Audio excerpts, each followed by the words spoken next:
Bine te-am regăsit. Conversația de astăzi mi se pare importantă, la fel ca toate celelalte conversații pe care încerc să le am aici în IGDLCC cu candidații la președinția României. Până să trecem însă la interviu, trebuie să fac datoria și să-ți spun că aceste interviuri nu sunt plătite de cei pe care îi vezi aduși aici în studio. Nu acceptăm sponsorizări, deși unii au încercat. Suntem însă susținuți de sponsorii noștri și trebuie să le mulțumesc celor de la Tudor Tailor care mi-au dat această jachetă foarte faină, pe care vă recomand și vouă, o găsiți la ei la magazin. Aveți link pentru Tudor Tailor în descriere și vreau să le mulțumesc pentru sponsorizare. De asemenea, tot în descriere vei mai găsi linkuri și către alte lucruri, cum ar fi magazinul nostru Gadget Boutique. Poți să vezi produsele în tot felul de iconițe de desubt. De fiecare dată când cumperi de la noi, îngerii cântă la vioară. Nu, îngerii nu cântă la vioară când cumpărați de la noi, dar ne ajutați indirect atunci când aveți nevoie de un gadget de pe Gadget Boutique. Încă o dată, dacă vrei să ne susții, poți să o faci și într-un mod direct, devenind membru pe acest canal, apăsând pe butonul Alătură-te sau Join. Alege un abonament, oricât de mic sau cât de mare, și așa te asiguri că noi răspundem în fața ta și nu în fața lor. Și acum hai să trecem la interviu. Ce ați face în primul CSAT? Aș face strict ceea ce intră în parametrii constituționale ai președinției. Bun. Care sunt acești parametri? Avem o problemă cu discuții de ani de zile în legătură cu funcționarea sistemului judiciar? Da. Conform legii, președintele României poate participa la ședințele Consiliului Suprem al Magistraturii pe care le prezidează. Deci intri în pe care zona... poate să o facă dacă se trezește și vine la serviciu. Exact. Nu știu câte exemple puteți să-mi dați din ultimii ani. Deci, în condițiile în care în justiție lucrurile nu s-au îmbunătățit. Exact. În condițiile în care percepția publică, reală sau artificială, nici nu mai contează. 2 milioane de oameni să judecă în tribunale într-o zi. 2 milioane de oameni. Oamenii aia când se uită la televizor și văd ce văd, zic, mă, pentru mine sau împotriva mea s-o băgat cineva mâine în cauza mea. Comercială, penală, financiară, contencios administrativ. Deci mă duc între ei. E greu. E foarte greu. Sunt castă foarte solidă. Deci dacă n-ai crescut între ei, n-ai șans. Dar totuși nu au cum să ignore o altă putere în stat. Exact. Dacă puterea în stat se manifestă. Corect. 2. Titularul politicii externe. Prima întrebare îl chem înainte de ședința axat pe ministrul de externe la președinție. Nu poți să faci un proiect fezabil dacă nu ai sprijinul Ministerului de Externe. Ei operaționalizează tehnic. Ce spui și ce ți-asumi, asta e altceva. 3. Cum adică n-am legislație, fraților, să lovesc obiectele agresive, rachete, drone, ce-or fi ele care intră în spațiul aerian? Cum adică să accept o discuție? Vreau să-i dau mâine interviu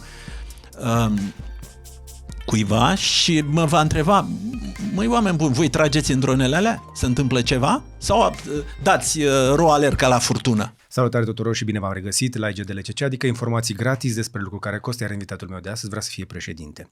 Acum, sincer, nici el nu sunt sigur că e convins că va ajunge președinte, dar mie îmi convine de minune faptul că a venit aici în studio, pentru că îmi doresc de multă vreme să vi-l aduc aici pe Cristian Diaconescu. Bine ați venit!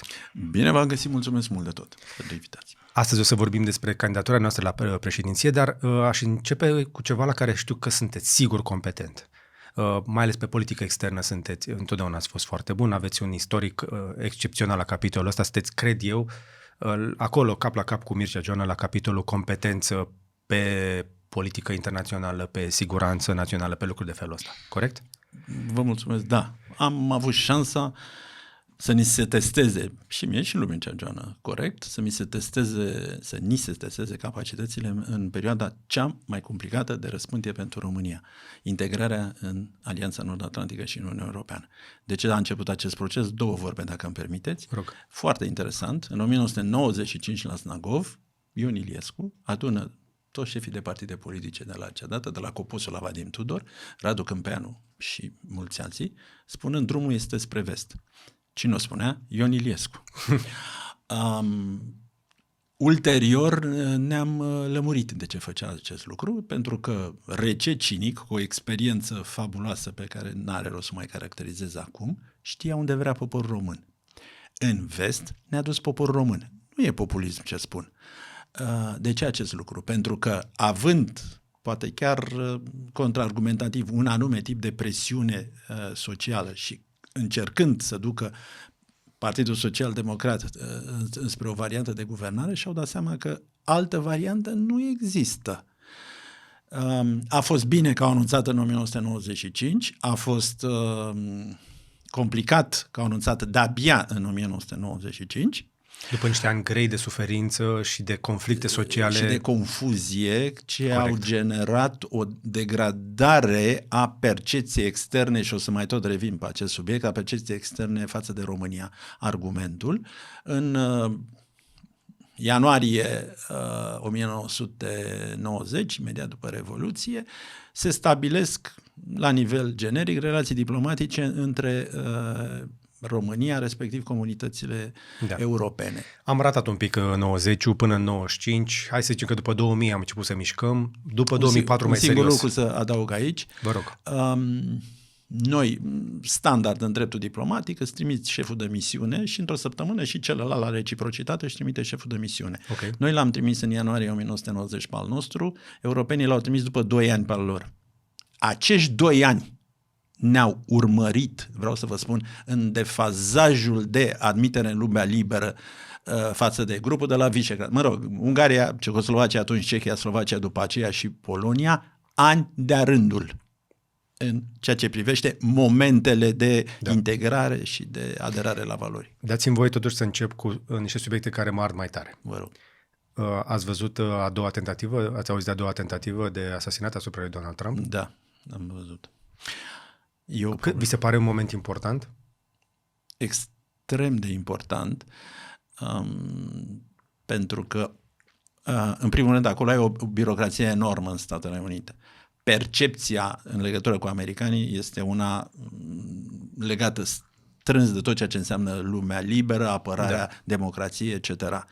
Faptul că intern se întâmplă astfel de situații dramatice, în primul rând, va avea un efect imediat, și anume, cel puțin pentru o perioadă cât există un război, de exemplu în Ucraina și unul în Orientul Mijlociu, consumul politic al instituțiilor implicit în Statele Unite va fi unul intern. Deci oxigenul și-l consumă intern, dacă apar astfel de momente dramatice, pentru a gestiona în diverse feluri, pentru a monitoriza. Vor, nu vor, se vor concentra mai mult pe ce se întâmplă la ei acasă. Exact. La fel se va întâmpla în Franța. Acolo ai extrema stângă și extrema dreaptă și l-ai ales pe Michel Barnier, un om care ne cunoaște, l-am cunoscut la un om care chiar ține la România, dar evident, sunându-l mâine va spune: Cristi, stai un pic să ne rezolvăm problemele la noi aici. Okay. Germania în egală măsură. Alternativa pentru Germania crește și e perceput ca un partid de extremă dreaptă. Așa este.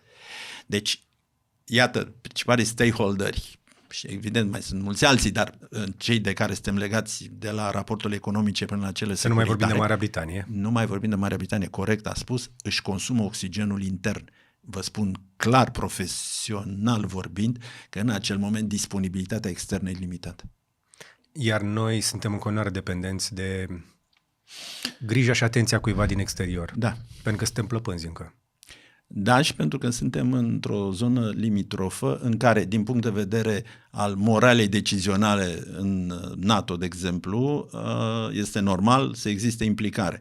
Din punct de vedere al contribuției naționale pentru această implicare, aici s-ar putea să apară dificultăți. Articolul 5, că îl tot aud. Avem garanții de securitate, stați liniștiți, nicio problemă. Avem acest Jolly Joker, îl scoatem tot timpul. Exact, dacă ați observat. Pot să vă spun că din punct de vedere al concretizării presupune 2 lucruri. În primul rând, etape premergătoare până să ajungem la articolul 5, ce înseamnă dialog, consultare, fact-finding mission, telefoane, etc. în legătură cu o criză în desfășurare. Deci vreo 3 săptămâni când ești singur.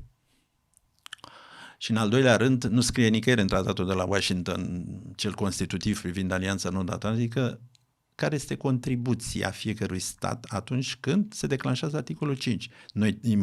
Noi ne imaginăm, în naivitatea noastră, că toate armatele la un moment dat se adună și sub coordonarea SACEUR-ului merg înainte spre a apăra zona respectivă.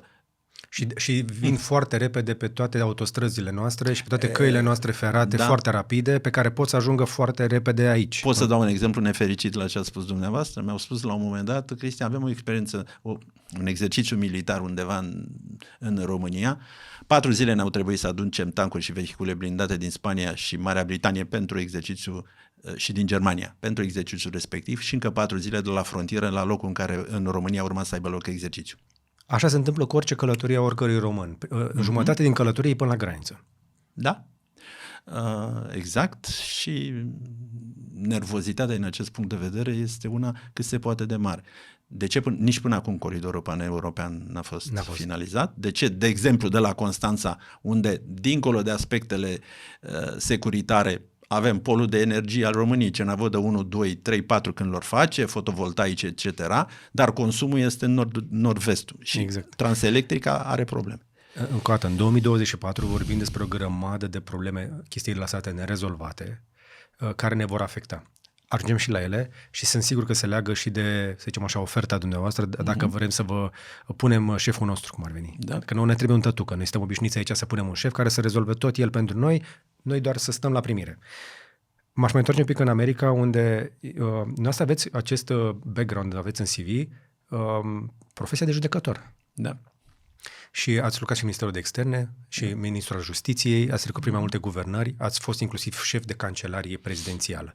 Sunteți, încă o dată, unul dintre cei mai competenți oameni cu o educație, așa, cum să zic, în excedent. Vă uitați un pic la Kamala Harris și o vedeți suficient de calificată pentru jobul ăla din Statele Unite pe baza CV-ului dumneavoastră, printr-o comparație așa? Funcțiile publice pe care mi le-ați menționat au coincis cu leadership-ul democrat. Deci, din punct de vedere al cunoașterii interumane, individuale, nu am niciun fel de dificultate din această perspectivă. Pe de altă parte, mai ales din punct de vedere securitar, principalele realizări ale României au fost sub conducere republicană. Ce înseamnă asta? La ce vă referiți? Mă refer la următorul aspect. Din punctul de vedere al candidatului Cristian Diaconu, ca să simplific, nu aș avea niciun fel de problemă personală în a interacționa. Contează foarte mult numerele de telefon pe care le avem. În România sunt doar 10 și 3 sunt în funcție. Restul nu sunt în funcție. Atât. 10 numere de telefon. Înțelegeți, Kissinger, eu dacă vreau să sun în Europa, pe cine sun? Da. Bun, mergând mai departe, din perspectiva democrată, politica față de România va fi în regulă, în sensul că, unu, este inerțială, deci de la Obama, Biden, probabil Kamala Harris, percepția lor este că în Europa, cu atât mai mult în România, unde există disponibilitatea poporului român, este una în regulă. Deci nu ai avea probleme. Eu mă întreb altceva. Poate o chestie prozaică, banală. Mă uit la candidat la om. Kamala Harris este un foarte bun profesionist sau este un om de sistem? Pentru că ea nu a fost votată niciodată. Da. Și îi văd în retorică un anume tip de atenție, în special spre tema pe care un procuror până la urmă ar pune în discuție, vă spun din experiență. Prima interacțiune ca și linie de mesaj cu Trump a fost între prosecutor și felony, între procuror și inculpat infractor, de aceea ea revine în retorică. Principala vulnerabilitate, chiar după debate-ul pe care l-au avut, s-a numit cu un singur cuvânt, fâșia Gaza. Deci atunci când a fost vorba de politică externă, percepția, chiar dacă se spune că Kamala Harris a câștigat acel debate, percepția este că pe acele zone nu are aplicarea necesară. A fost vicepreședintele Statelor Unite, dar trebuie să vedem înăuntru. În primul rând, sistemul lor este enorm, este indiferent până la urmă cine e președinte, e ceva extraordinar, deci cu inerție foarte mare. Doar așa ca un pic de context, am ascultat la un moment dat un documentar despre ce a însemnat schimbarea de garnitură la Washington de la un președinte la altul. Se schimbă undeva între 30 și 80.000 de oameni în Washington din aparatul de conducere când se schimbă președintele. Pentru că, spre deosebire de ce se întâmplă la noi, în America președintele este executiv, are un rol de prim-ministru. Exact. Are puteri foarte largi față de ce se întâmplă la noi. Exact. Și în al doilea rând a fost vicepreședintele lui Biden. Biden, din punct de vedere al politicii externe, este probabil cea mai recunoscută personalitate, în sens pozitiv, la nivel global. Deci, dincolo de mesaj, dincolo de mandat, e foarte important de multe ori la astfel de nivele ca și persoana să conteze. Corect. Ori, evident că a ecranat-o. Ca vicepreședinte, pe partea de politică externă s-a ocupat Biden. Cum și se și vede de altfel. Ea nu prea a apărut în peisaj. Și acum apare dintr-o dată. Întâmplător. Poate că a fost protejată cumva? Și ca să vină ca o surpriză pe final de campanie? Deci, America are ultimul cuvânt. În acest moment, de exemplu, vorbind despre cum noi europenii ar trebui să ne preluăm frontierele și să avem propria responsabilitate, americanii, democrați sau republicani sau fără un anume tip de afiliere politică, spun așa: 1. Nu mai este suficient pentru mine să-mi trimit băiatul și fata la război și să-mi pun stegulețul în geam. 2. Și se transmite politic în cancelarele europene acum când noi doi vorbim. America, din punct de vedere al unei amenințări securitare, militare de tip Federația Rusă agresiune, trebuie să fie pentru voi europenii ultima instanță de apel și nu prima instanță de apel. Preluați-vă frontierele de o manieră cât se poate de clară, inclusiv din perspectiva descurajării apărării, cele două dimensiuni pe care lucrează NATO. Deci am început de la discuția de acolo pentru că, încă o dată, noi suntem relativ firavi la capitol militar, ne uităm către NATO și implicit către Statele Unite și vedem cum și la ei lucrurile se complică, au multe chestii pe cap, însă ce văd că se întâmplă la amândoi candidați, indiferent cine o să câștige, amândoi o să cam lase NATO să se descurce. Da, așa este. Putem fi de acord? Absolut de acord. Circulă o altă discuție, dimensiunea militară a NATO, SACEUR, cum se numește, tradițional a fost condusă de americani. Corect. În acest moment s-au transmis semnale viitorului secretar general lui Rutte al Alianței Nord-Atlantice că ar putea să se gândească ca un european să conducă SACEUR, deci ca un european să conducă dimensiunea militară. Vreau să vă spun că 70% din Alianța Nord-Atlantică, ce înseamnă ea politic, dar mai ales militar, este asigurată de 3 state care sunt non-UE, Statele Unite, Norvegia și Turcia. Deci, paradigma e foarte complicată. Ideea să-i pui să consume peste 2% din PIB pentru industria de apărare nu e numai a lui Donald Trump. El a fost foarte extrovert, amenințând Germania. Dar sunt convins că același lucru și Biden. Exact. E și la democrație. Iar noi am faultat chestia asta anul trecut, mutând banii de colo-colo și cu toate astea avem un deficit major aici în țară, avem destule probleme. Dar asta cu apărarea este una dintre cele mai grave. Deci am promis peste 2% din PIB și am consumat în 2023 1,6% din PIB. Deși proiecția inițială era de peste 2, dar am mutat banii în ultima clipă. Exact. Nu se poate așa ceva. Arăți că n-ai un anume tip de percepție. Ce este important, inclusiv pentru viitorul președinte, și se analizează de acum, vă dați seama, ambasadele la orice zicere a cuiva pe piață în candidatură, scriu acasă. Aia e, normal. Așa fac și ai noștri, bineînțeles. Da. Cuvântul este, în ce măsură este profesionist predictibil. O să pot explica în funcție de... Cam asta e contextul, asta este supa în care ne scăldăm și nici n-am intrat în subiectul Ucraina, unde am văzut mult mai vocal ca niciodată șefii armatelor europene, l-am văzut pe german, l-am văzut pe ceh, am văzut mai mulți general partea profesionistă a armatei, nu neapărat partea de reprezentare publică, în care vorbeau deschis despre faptul că ucrainenii au dreptul și din punct de vedere legal sunt acoperiți să atace cu rachete cu rază lungă în interiorul Rusiei, indiferent ce linii roșii mai trage Putin. Două teme foarte pe scurt. În primul rând, de această idee am văzut elementele în desfășurare. Vine din Europa încurajarea și presiunea. Nu din America. Ucrainenii cer. Americanii în continuare se opun. Exact. De ieri se opune și Scholz. în ceea ce privește... Dar șeful armatei lui, generalul care se ocupă de partea militară, este pro utilizării acestor rachete. Da, și aici trebuie să fim extrem de atenți. Nemții discută pe alerte destul de serioase în legătură cu o angajare directă cu rușii a Alianței Nord-Atlantice. Termenul era de la 5 la 10 ani, acum cel de care foarte corect menționați vorbește de 3 ani. O coliziune. Hai să zicem mai pe șleau, în vocabularul de bază. Avem oameni destul de deștepți care se uită la noi, dar hai să o spunem pe șleau. NATO se pregătește pentru un posibil conflict cu Rusia pe teritoriul nostru, nu al Rusiei, în următorii 3 ani. Da. Se încearcă echilibrarea între a sprijini Ucraina de o manieră suficient de solidă, dar ai probleme politice interne în multe state, suficient de solidă, în așa fel încât, cum este normal, un stat agresat de un stat care are armă nucleară, trebuie să fie apărat, pentru că altfel se creează un precedent extrem de periculos. Dacă doriți, discutăm după aceea și strig la România.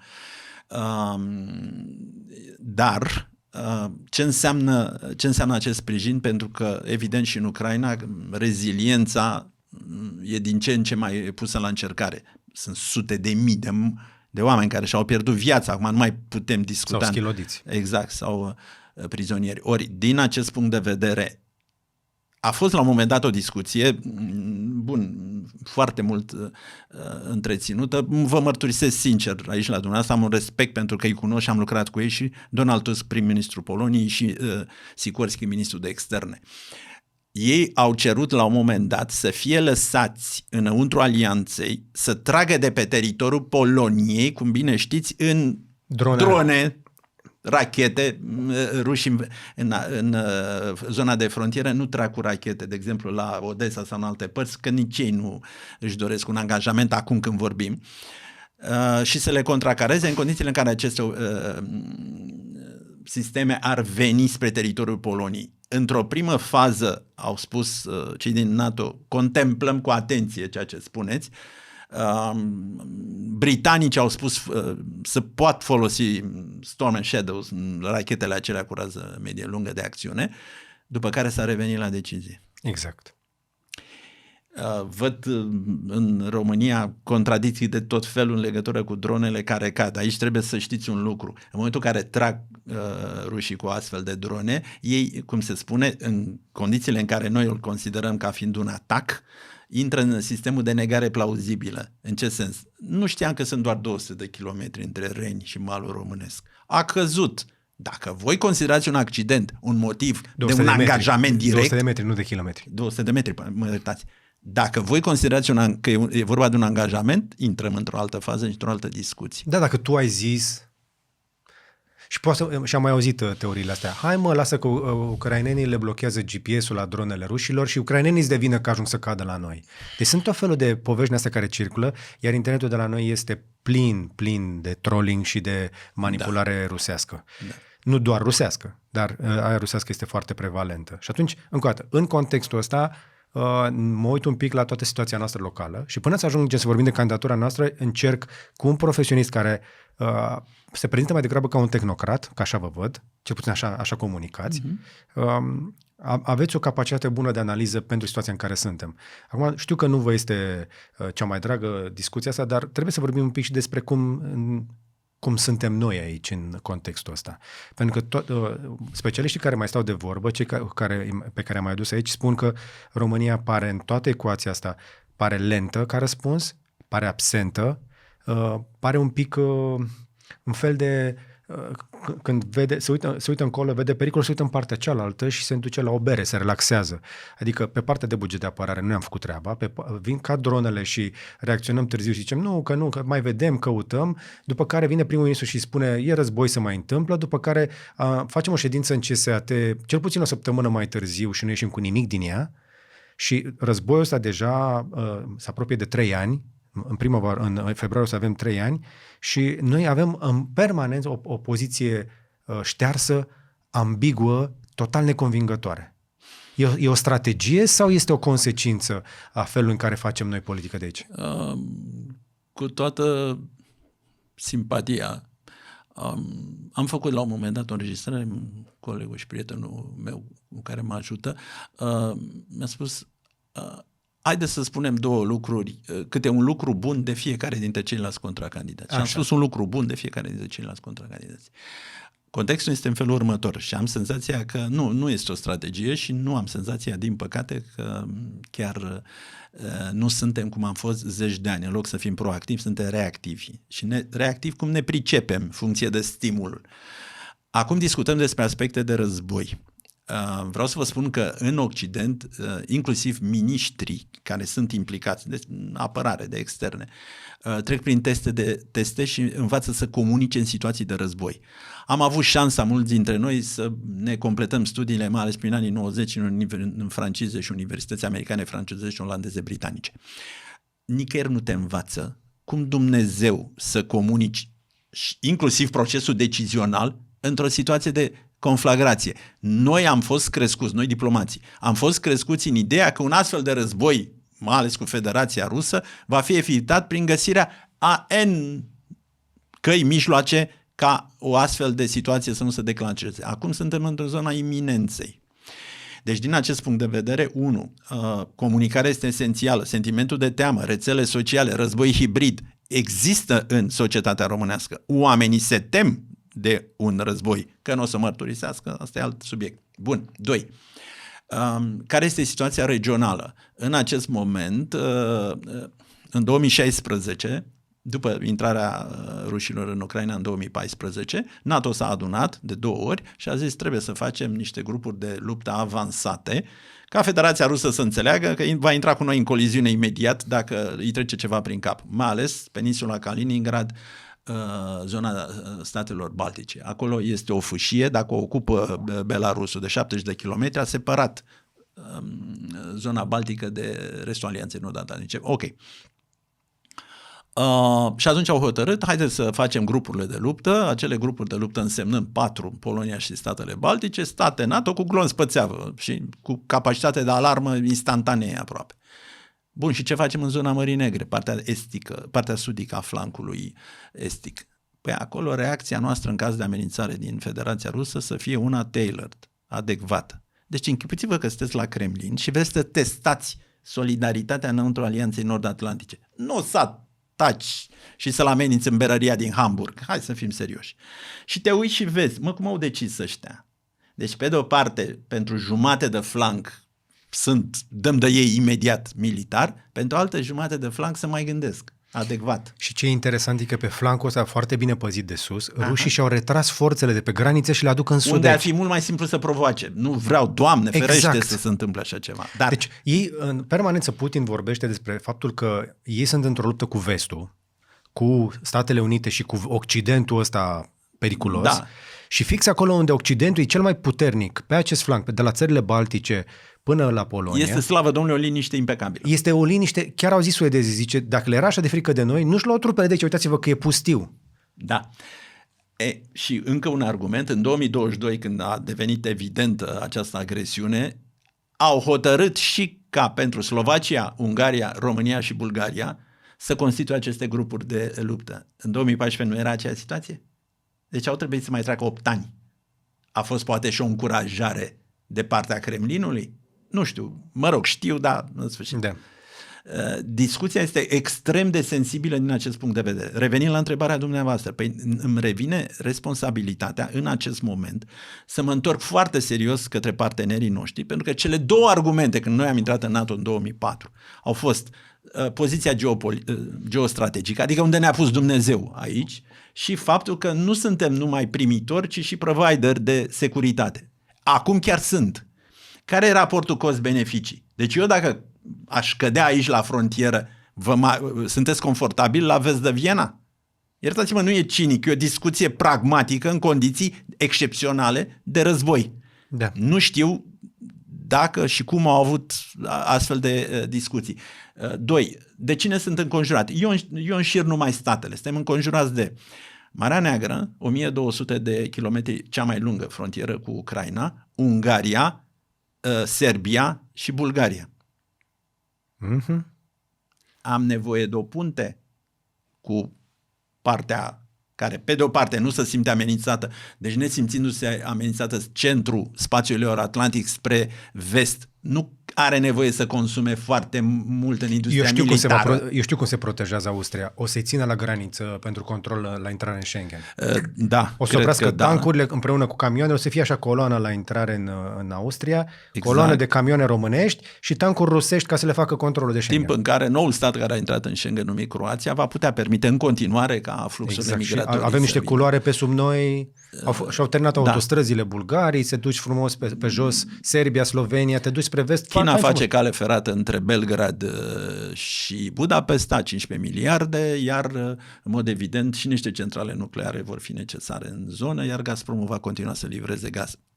Traseul cel mai scurt prin România se dovedește a fi cel mai păgubos pentru toată lumea, pentru că nu se mai termină. Exact.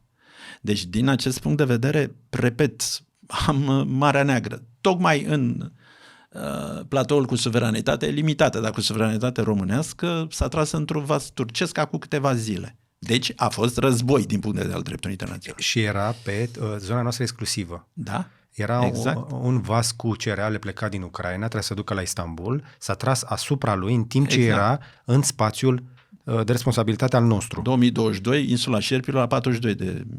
Exact. Și noi în toată povestea să ne uităm de pe margine ce așa de pe mal și așa e în război, se mai întâmplă. Da. Care e reacția? Noastră cu ce ați rămas? Care e reacția cu care a ieșit România după atacul acelui vas cu cereale? Că da, în România mai putem testa. Mai scăpăm o dronă, 2 drone, 3 drone. Eu înțeleg și spun ce ei nu spun. Ce nu se spune? Nu se spune că am fi puși în situația unui atac direct. Pentru că dacă suntem puși în situația unui atac direct, automat trebuie să activezi Alianța Nord-Atlantică. Da, nu este vorba de un atac direct al Federației Ruse în spațiul euroatlantic.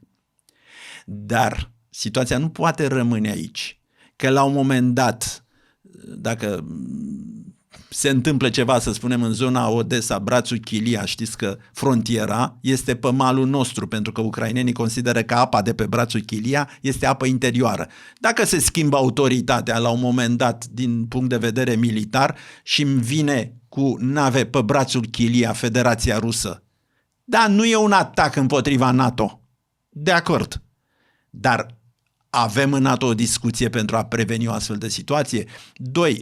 În Neptun Deep vrem să începem exploatarea. Sunt hidrocarburi, am fi noi și norvegienii suficienți pentru a furniza întregi Europe gaze, nu mai ai nevoie de Gazprom și Federația Rusă. Va accepta Federația Rusă așa ceva? Să înceapă exploatarea în Neptun Deep? Mai ales că se vorbește despre faptul că Federația Rusă este într-o situație economică foarte dificilă, care se va acutiza și mai mult. Tocmai de aceea... Datorită sancțiunilor, durează mai mult, dar până la urmă tot acolo vor ajunge. Revenim la IGDLCC îndată ce îți spun despre sponsorul nostru, Darkom Energy, cei care ne garantează că nu ni se sting luminile din studio, adică nu avem niciodată pene de curent. Panourile fotovoltaice, invertoarele și bateriile sunt inima sistemului nostru energetic și cred cu tărie că sunt investiții importante, dar și rentabile. Cu acest sistem am economisit deja mii de euro la facturi, dar și mai important avem electricitatea garantată, fără fluctuații care ne pot defecta electricele și electronicele. Dacă ai în plan să construiești, să renovezi orice fel de clădire, inclusiv industrială, alege o soluție solidă de generare și stocare de energie. Noi colaborăm cu echipa Darkom Energy și îi recomandăm. Un scenariu de care aud este că, bine, evident, e manipulat în toate părțile, dar una dintre variantele care aud este că sunt și ei drenați de resurse, nici chinezii nu mai dau drumul la conducta aia, mai au niște exporturi către India, dar India nu crește suficient de repede și atunci câți bani să faci de acolo? India e atentă și la Occident. Pentru că...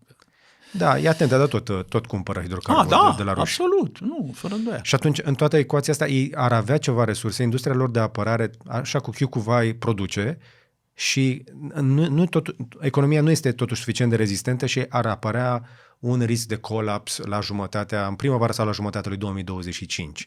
Deci încă un sprint în toamna-iarna asta ar fi probabil, din nou, iarăși suntem în teritoriu de speculație că ar fi ultima șansă pentru ruși să mai facă ceva. Da, așa este.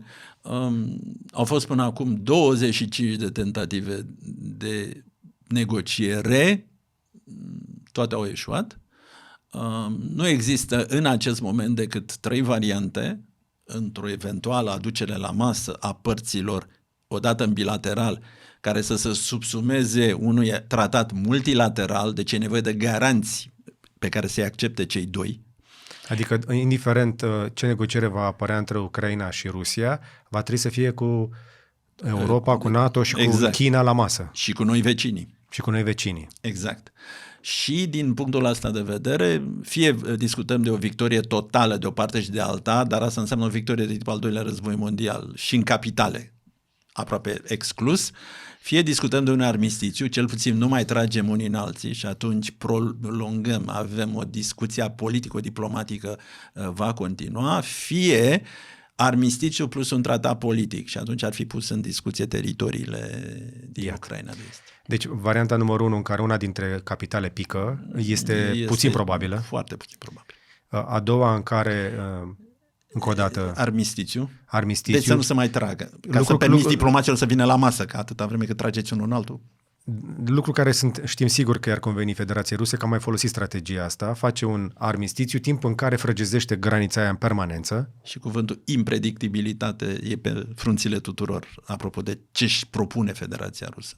Iar armistițiu plus un tratat politic, deci un armistițiu la care să se adauge coridoare umanitare, un statut intermediar privind cele 4 oblasturi din Ucraina de Est pe care să-l garanteze cineva din exterior. Cine ar putea să-l garanteze? Conform dreptului internațional, numai Consiliul de Securitate. Consiliul de Securitate din care face parte Federația Rusă. Și are de veto și l-abuzează non-stop. Exact.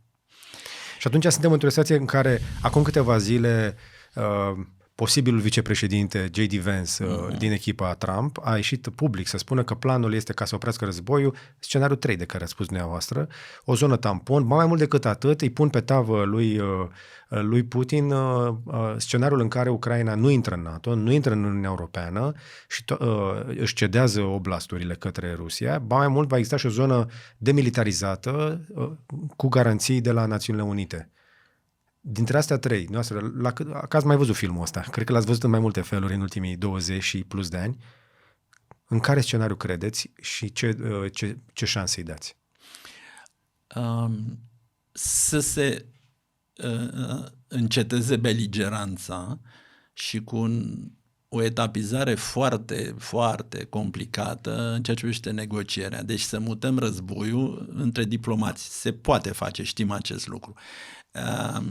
De ce cred? Dar nu știu care ar fi termenul limită și nu știu care este dorința lui Vladimir Putin să dobândească acel ascendent care să-i permită să se întoarcă acasă cu cuvântul victorie. El, dacă nu se întoarce acasă cu cuvântul victorie, și la Zelenski situația asemănătoare, ar avea în zona internă o problemă enormă. Ei au...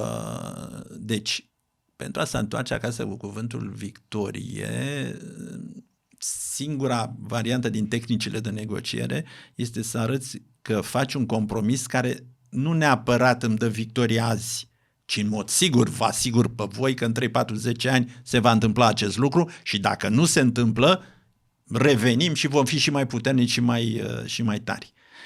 Asta ar însemna probabil diminuarea regimului de sancțiuni, reluarea dialogului cu Federația Rusă la nivele relevante, Lavrovienka acolo, și pe de altă parte acceptarea din perspectiva Ucrainei.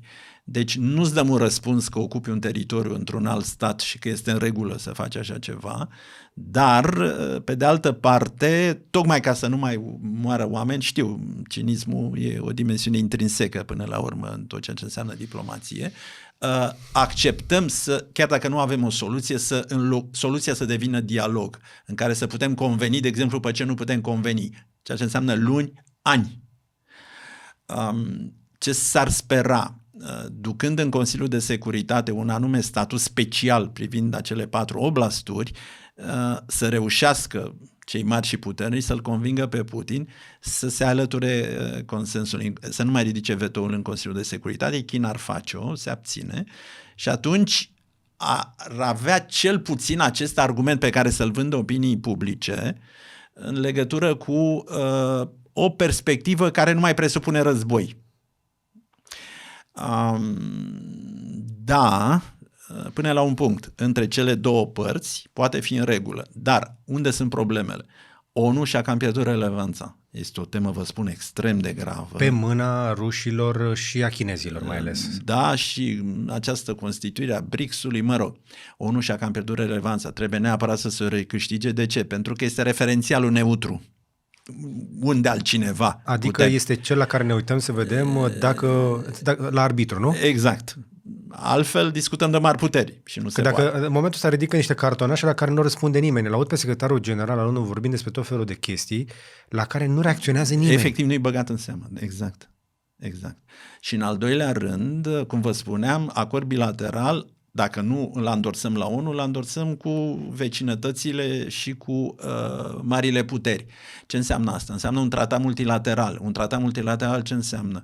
Că odată ce noi l-am convenit politic, trebuie să-l aduc în Parlament. E tare și curios în Parlamentul din Polonia sau din Estonia, cum anume tip de compromis trece.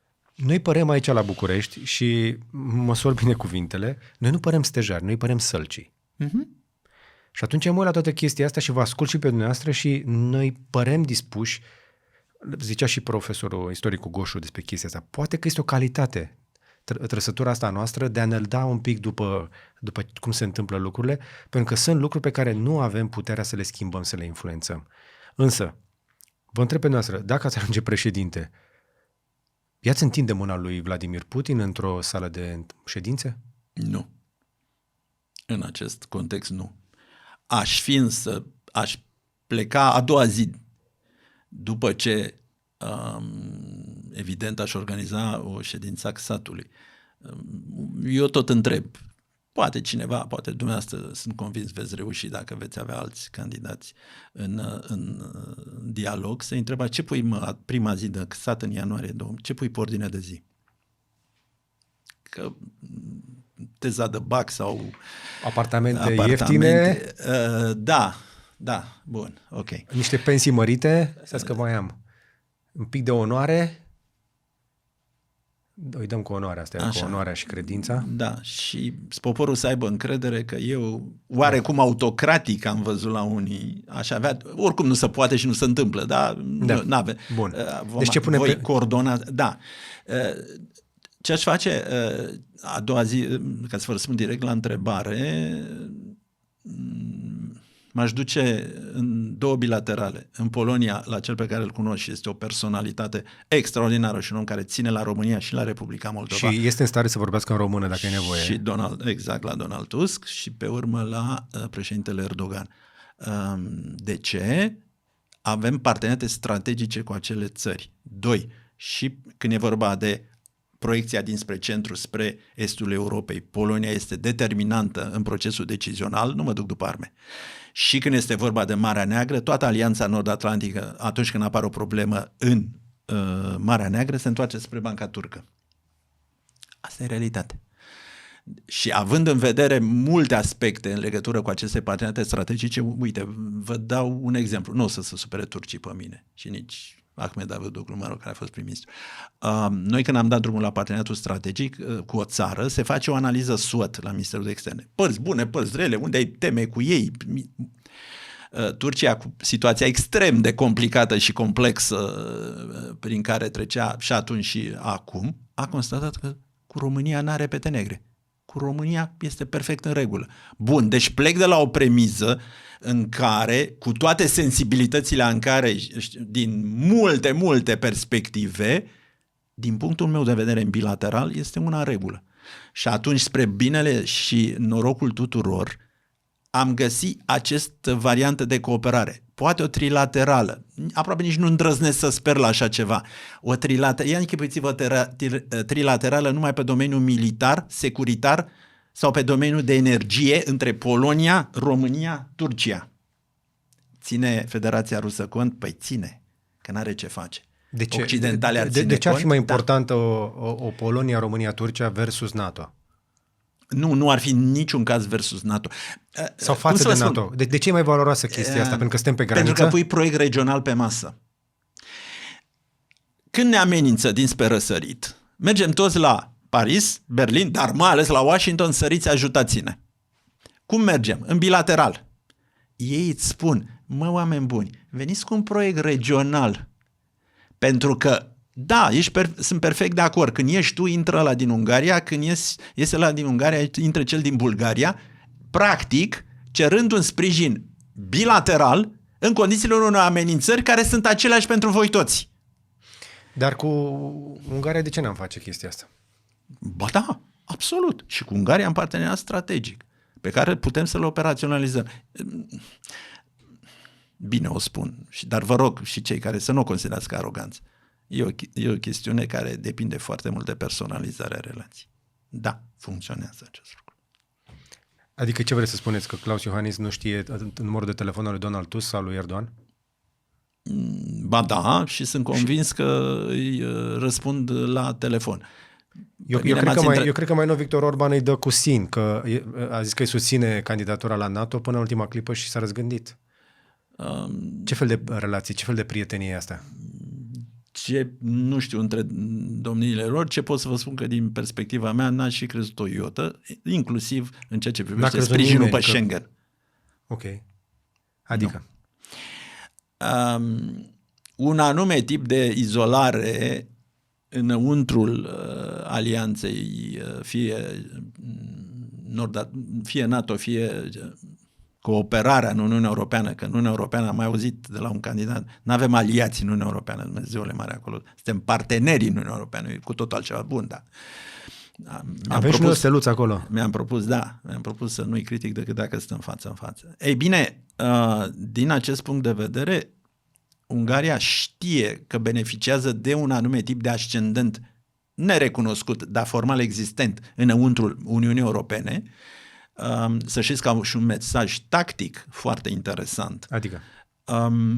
Ceea ce spun eu aici, ministrul de externe, i-am auzit, ministrul de externe sau prim-ministru Orban, nu este ceva ce m-am trezit eu dimineață sau mi-a dat mie un consilier să vorbesc. Sunt mesaje trecute prin alegeri. Deci ei au și curajul și determinarea ca ceea ce spun în Uniunea Europeană. De exemplu, nu mai vrem să ieșim. Din Uniunea Europeană nu mai vrea nimeni să iasă, nici Le Pen, nici nimeni. Dar Uniunea Europeană nu respectă o ierarhie a valorilor așa cum noi o considerăm. Și intrăm în temele cunoscute, mai ales care țin de extremă, conservatori, radicali, etc.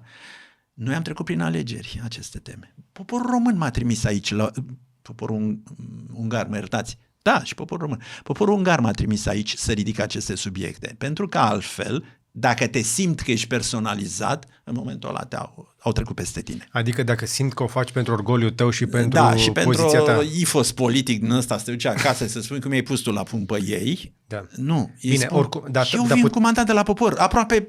Un mandat de la popor care frizează dictatura. Haideți să fim serioși, că Orban e acolo de 2 decenii. Eu vă spun de loophole-ul retoric. Nu, hai să fim serioși, că nu toate din ce se spune acolo sunt cu mandat de la popor. Nu știu cum fac băieții ăștia, că dictator la dictator trage. Toți cei care au peste 20 de ani la putere, toți sunt prieteni. Da, observați pentru că asta? se creează un fel de sentiment al autorității. Dacă și-a tot eliminat opoziția timp de 20 de ani, cu mijloace de tot felul, mă rog, probabil că se intră în astfel de logică. Dar e și ceva de învățat. Ți-ai creat un lobby pozitiv la nivele 2-3, ești apelabil la telefon, tu răspunzi la telefon, uneori cedezi într-un dialog bilateral pentru a câștiga pe altă piață, făcut în timp, în ani, că nu merge pe persoană fizică așa, că te-a numit ieri, făcut în timp, în ani, iată că și în condițiile în care la un moment dat te delimitezi, nu-ți generează consecințe imediate negative pe care să le resimți ai tăi acasă. Că așa cum foarte bine știți, orice întâlnire bilaterală, că e pe stradă, că e pe coridor sau bine organizată, apropo, nu înțeleg de ce nu mai avem bilaterale în România. Bilaterală? Pur și simplu, standard, din alea tradiționale. El vine la mine, eu mă duc la el. Păi suntem ocupați cu concediile alea. Mă scuzați, da. Am avut o bilaterală cu Brazilia, cred că. Da. Nu? Da. Chiar a fost. Dacă aș umple avionul cu oameni de afaceri, ar mai avea o logică. Altfel,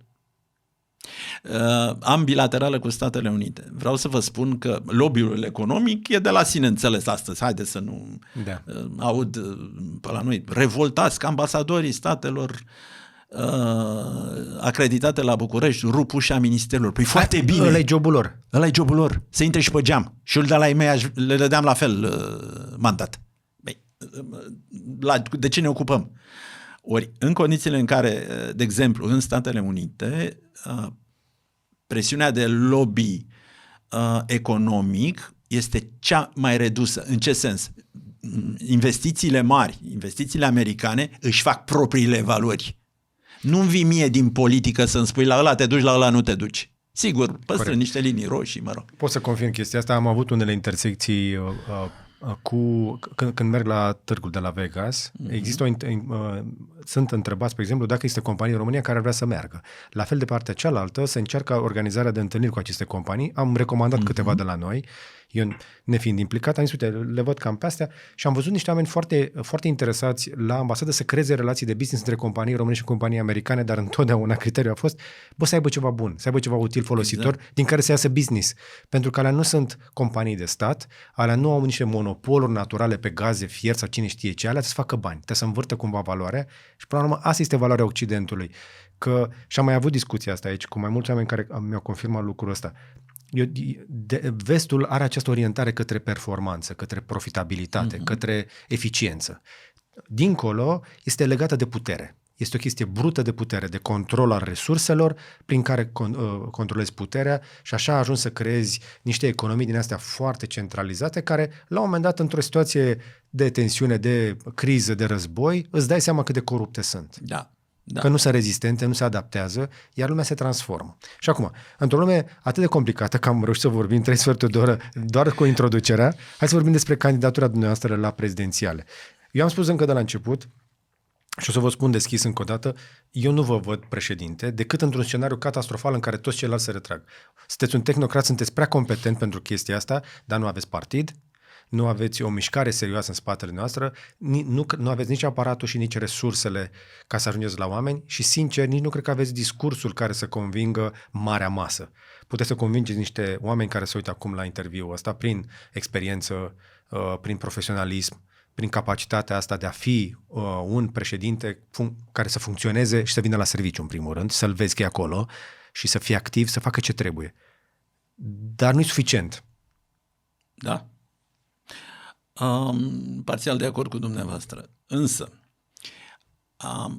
privind din această parte a mesei, cum mai spunem când facem negocieri, privind din această parte a mesei, practic, de la facultate până la funcțiile publice pe care le-am acoperit, am văzut 2 lucruri. În primul rând, cum foarte bine am discutat 3 sferturi de oră, aspecte de inadecvare, incompetență, neînțelegere, hoție și prostie în zona politică.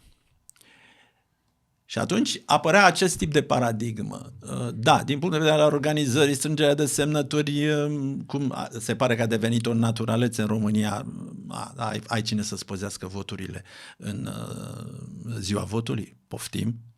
Da. Știu că e o realitate, dar ceea ce mă oripilează e naturalețea unei astfel de... Aveți semnăturile? O să le am. Și aici a mai fost un argument. Cum o să le aveți? Atunci, haideți să zăbovim 30 secunde aici, pentru că eu am auzit pe cineva, unul dintre candidați, spunând că nimeni nu le strânge pe bune. Cum faceți să strângeți câte semnături pe bune? 200.000. Deci cam cât e armata română profesionistă plus rezerviștii. Deci pentru un cetățean... Cum convingeți să se oprească pe stradă 200.000 de oameni să dea cu pixul? Că noi când ieșim la filmări, că eu ies cu Vlad sau cu colegii să întrebăm ceva, 9 din 10 se grăbesc în altă parte.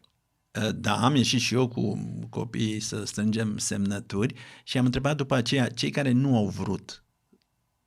Care a fost argumentul? Care era ceva să mă privească? Nu era nimic să vă privească.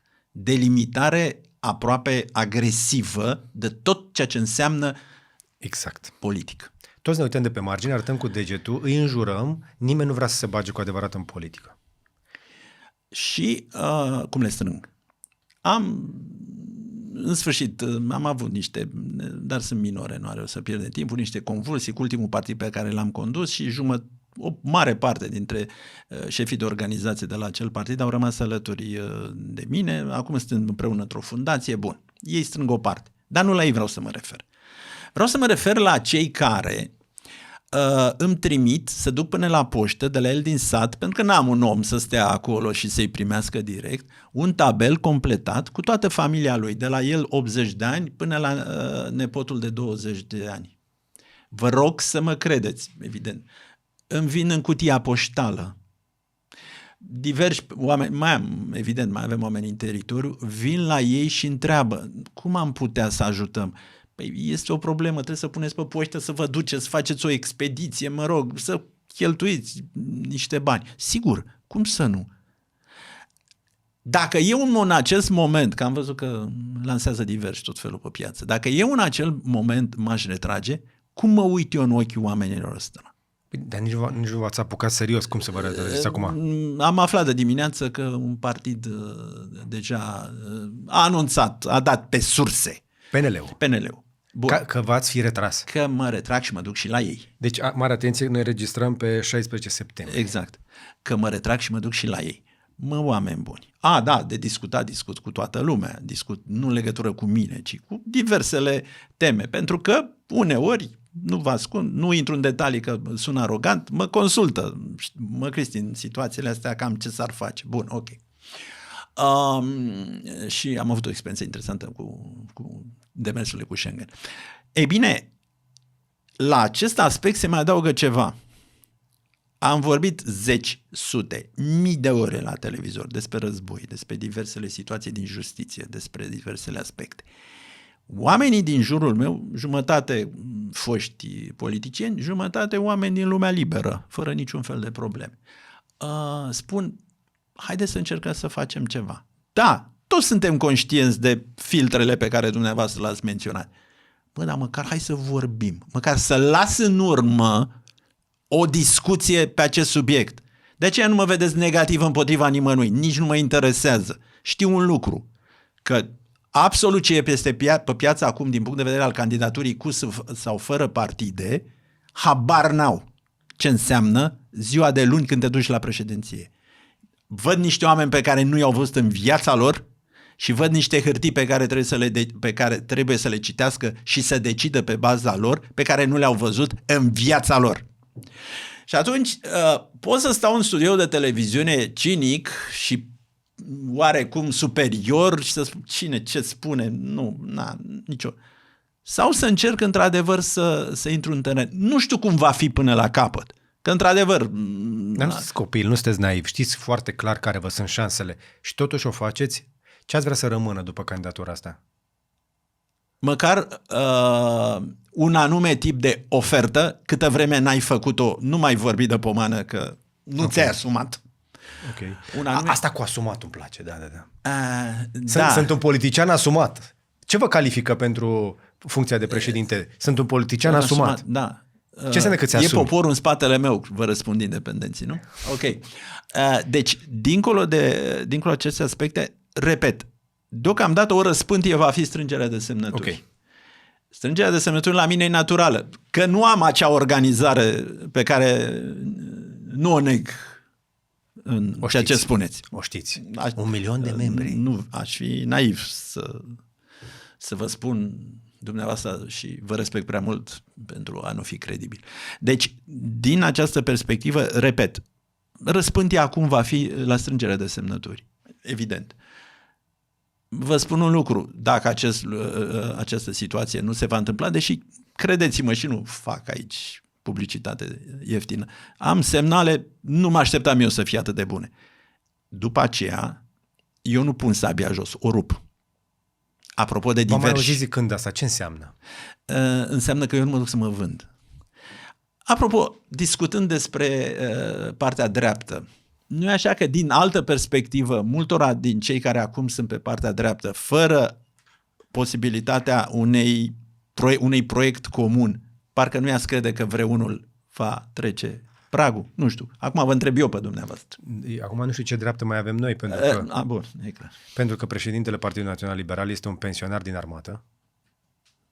În ce țară șeful liberalilor este un pensionar din armată care în viața lui nu a avut firmă, nu știe ce înseamnă să ai angajați, a avut doar subordonați pe ierarhie militară. Asta e unul.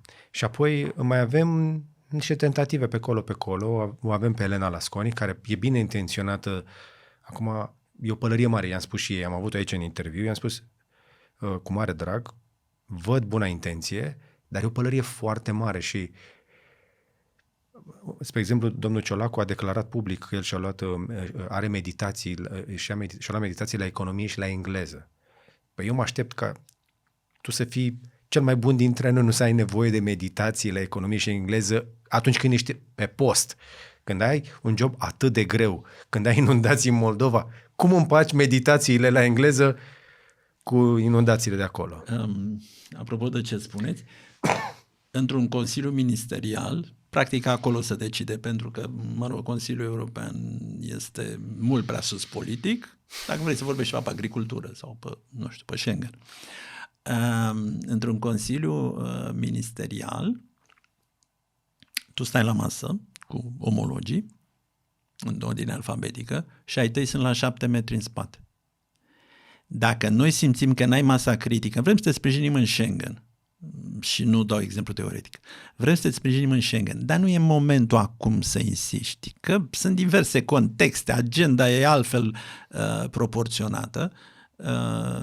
Vine la tine un ministru de justiție sau de interne dintr-o zonă de care depinzi decizional, că hai să fim serioși, există nivele și din acest punct de vedere și spune, Cristi, nu pune tema acum, dar îți garantăm că dacă vă pui peste 3 săptămâni la următorul Consiliu Jai, se întâmplă. Un astfel de subiect nu-l aud ai tăi. Spune-le ce dorești, dar nu o să spună și să raporteze acasă, a venit ministrul din statul X și a propus la al nostru așa ceva și în egală măsură îți dă un anume orizont ca ce ai reușit acolo să se întâmple. Mă întreba... Dar totuși cine hotărăște ca un astfel de ministru să vină la un alt ministru sau prim-ministru și să-i spună mai stai un pic? Cine e în spate? Tot ei între ei. De exemplu, Polonia este alături de Germania și Franța în grupul de la Weimar. Vă puteți imagina că un grup special înăuntru la o astfel de magnitudine are o poziționare într-un sens sau în altul. Deci își cer acordul pe Schengen. Dar noi la Schengen n-am depins întotdeauna. Am văzut întotdeauna un fel de joc la 2-3 capete cu olandezii. Rute când era... Din păcate, pe persoană, tot respectul pentru Olanda și pentru reprezentanții săi, dar am vreo 2-3 experiențe cu persoane fizice, politicieni decidenți, la care chiar nu vreau să mă refer. E unul dintre ei. A fost unul dintre cei mai vocali împotriva intrării României în spațiul Schengen, ani de zile. Ani de zile. Și nu numai. Ne-a mai creat probleme în diverse zone. De ce? De ce Olanda? E atât de departe de noi, de ce Olanda? Nu Olanda, Pentru că în spatele Olandei mai sunt Austria, Germania, îmi scapă ceva? Nu. Ungurii? Care este problema? Și unde neprofesionalismul te poate costa? Vin la dumneavoastră în bilateral, sunteți un stat mare decident, în Schengen să zicem, și vă rog să aveți în vedere de o manieră pozitivă ca la următorul Jai să ne sprijiniți. Dumneavoastră cu implicații foarte serioase în exterior puteți sau nu să creați masa critică. Dumneavoastră în bilateral îmi spuneți, e în regulă, vă sprijinim, niciun fel de problemă. Ceea ce mă interesează însă sunt două lucruri. De asta trebuie să te pricepi când primești informarea de la cine o primești. Ca dumneavoastră nu numai să spuneți acest lucru, ci să-mi dați garanțiile necesare, asigurările necesare mai precis, că în momentul în care noi doi ne despărțim, puneți mâna pe telefon și vă sunați pe cei cu care sunteți deja în dialog și spuneți, măi, uite, eu am promis românilor că în bilateral e în regulă cu Schengen-ul, dar aș vrea să fiu susținut și de voi. Și în momentul ăla se răspândește, pentru că altfel intri în situația absolut ridicolă ca Cei din Comisia Europeană, de 12 ani îndrunim criteriile tehnice, ăla e un acord tehnic, nu e unul politic. Grupurile Cheval, mă rog, au fost. Cei din Comisia Europeană spune în regulă, von der Leyen să spune perfect, de-abia așteptăm în România, Parlamentul European să adopte 5 rezoluții și un stat, aici o paranteză, nimeni nu se singularizează în multilateral. Nimeni, decât dacă are un backing vizibil sau mai puțin vizibil, cum se spune din negocierea indirectă. Un stat spune nu. De ce? Uite așa. Cam alegeri în septembrie și mă tem de migrații. Nu cred că o făceau austriecii singuri de capul lor cât au făcut-o, la fel cum nu o făceau olandezii, au făcut-o la înțelegere între ei ani de zile ca să ne țină la graniță camioanele și exporturile, pentru că toate aceste țări au interese logistice foarte mari, au bănci care operează la noi și care finanțează tot felul de chestii. Ca să vă argumentez sofisticarea în a spune nu, deci simultan Olanda bloca Bulgaria și România era blocată de Austria. Nu poți să-i primești în Schengen doar pe unii de o parte a Dunării și pe ceilalți de partea alta a Dunării să nu-i primești. Exact. Și iată explicația. Când de fapt migrația nu se întâmpla pe aici, era doar o miză falsă. Bineînțeles. Spuneți-mi cât puteți de pe șleau, de ce? De ce ne țin rutier în afara Schengen? Încă. Dacă veți face onoarea să mă mai invitați, eu plec pe 19 până pe 20, voi fi în Austria. Mă întâlnesc cu comunitatea românească, dânsi a organizat ceva, dar o să mă mai întâlnesc și cu niște oameni cu care m-am mai întâlnit. Ok. De-a lungul anilor. Sunt și ei foști. Sperăm să treacă inundațiile până Sunt și ei foști. Da, ca să scăpăm cu viață. Ei bine, în ceea ce privește Olanda, acolo este o chestiune de mental, mai mult o chestiune de percepție. Pot să vă asigur că nu portul Constanța și îi rog mult să nu mai simplifice când habar n-au, ai noștri vreau să spun, portul Constanța e miza. Niciodată în dialogul politic, și n-ai cum să le eviți, mai ales când discuți situații de criză, niciodată în dialogul politic olandezii n-au ridicat portul Constanța. Sunt mult mai sofisticați. Dar există implicit undeva un interes? Dar există clar un interes, pentru că De ce negați că ar fi portul? Nu l-au pus pe masă ca temă. Păi și dacă nu l-au pus, înseamnă că nu există. Nu spun că nu există. Vreau să spun că genul ăsta de defensivă din România, n-avem ce face. Nu e așa că nu putem da portul Constanța? Discutăm subiectul. Olandezii n-au ridicat subiectul. Bun, evident că este vorba de accesuri. Nu suntem noi suficient de sofisticați pentru conversațiile astea? Nu.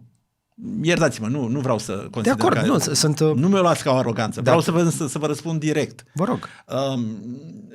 E o chestiune iarăși sofisticată. Un minut vă rețin, legat de Olanda.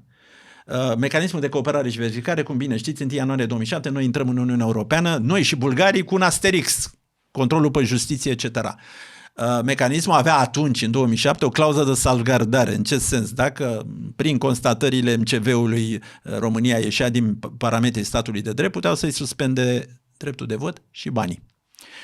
În 2 ani nu s-a întâmplat așa ceva și urma să se ia decizia ca această clauză să se considere expirată. În acel moment,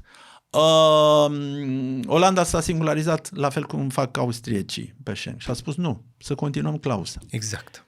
Foarte interesant, în egală măsură, bun, și prin demersurile mele în sfârșit, ne-au invitat în discuția în Parlamentul olandez pentru că acolo îi dau mandat guvernului pe fiecare punct. Credeți-mă, actualul președinte al Finlandei era lângă mine, ministrul de externe Alexander Stubb, era speriat că de Finlanda nu s-a discutat nimic într-un Consiliu Afaceri Externe și trebuia să raporteze că n-a reușit așa de democrații, așa de la noi e pe dos. Terorizați. La noi nici nu întreabă nimeni nimic. Bun. Parlamentul este și ne invită o colecție de sinecuri. Să discutăm în comisiile reunite în Parlamentul olandez propunerea guvernului olandez, deci o chestiune internă, propunerea guvernului olandez de prelungirea clauzei de salvgardare, mergem comisiile și în acel moment, o să o spun, poate să enerveze pe cine o vrea.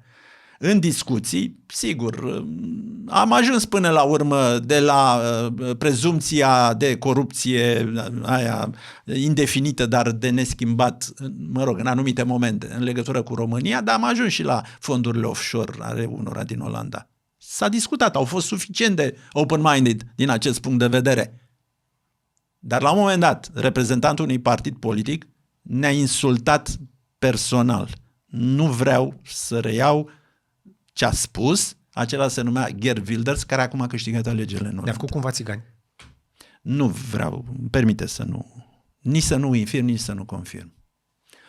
Ceea ce a fost extrem de interesant și extrem de,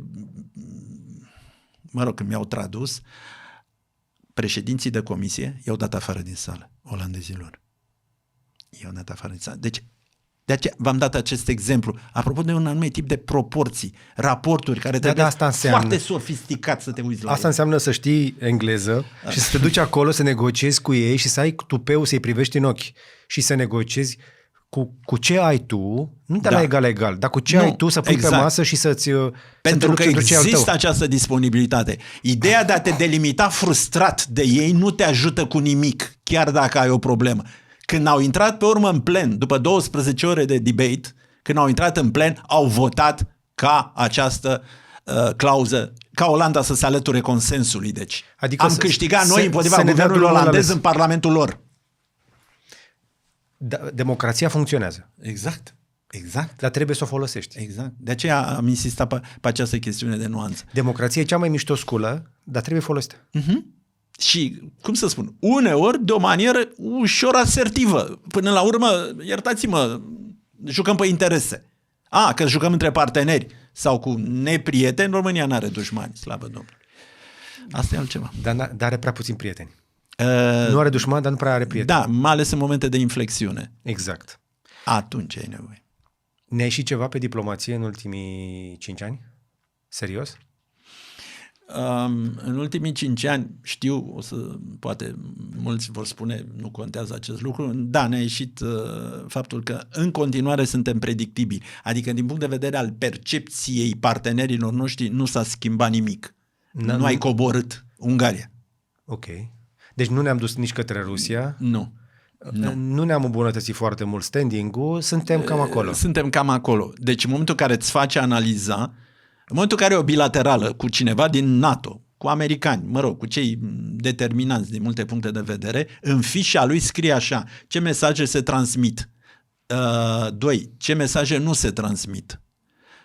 Pentru că dacă, de exemplu, în legătură cu ce mesaje se transmit, șeful departamentului de stat, nu sunt specialist în toate temele în care este implicat America, Dumnezeule, de la visa waiver până la diverse alte subiecte. Și atunci iau de la alte instituții și știu exact ce îi transmit, ce îi interesează, chiar dacă nu intră în mandatul meu. Okay. Ce întrebări se pun celelalte părți? Ce întrebări nu se pun celelalte părți? Și la sfârșit e ultimul capitol, un portret al celui din față din diverse surse. Foarte interesant. Când știind aceste aspecte, vezi ce-ți transmite în ideea, ce-ți transmite din punct de vedere al raporturilor indirecte, vezi ce se ferește, dar știi că știe și atunci te gândești de ce nu a intrat în zona aia de sensibilitate.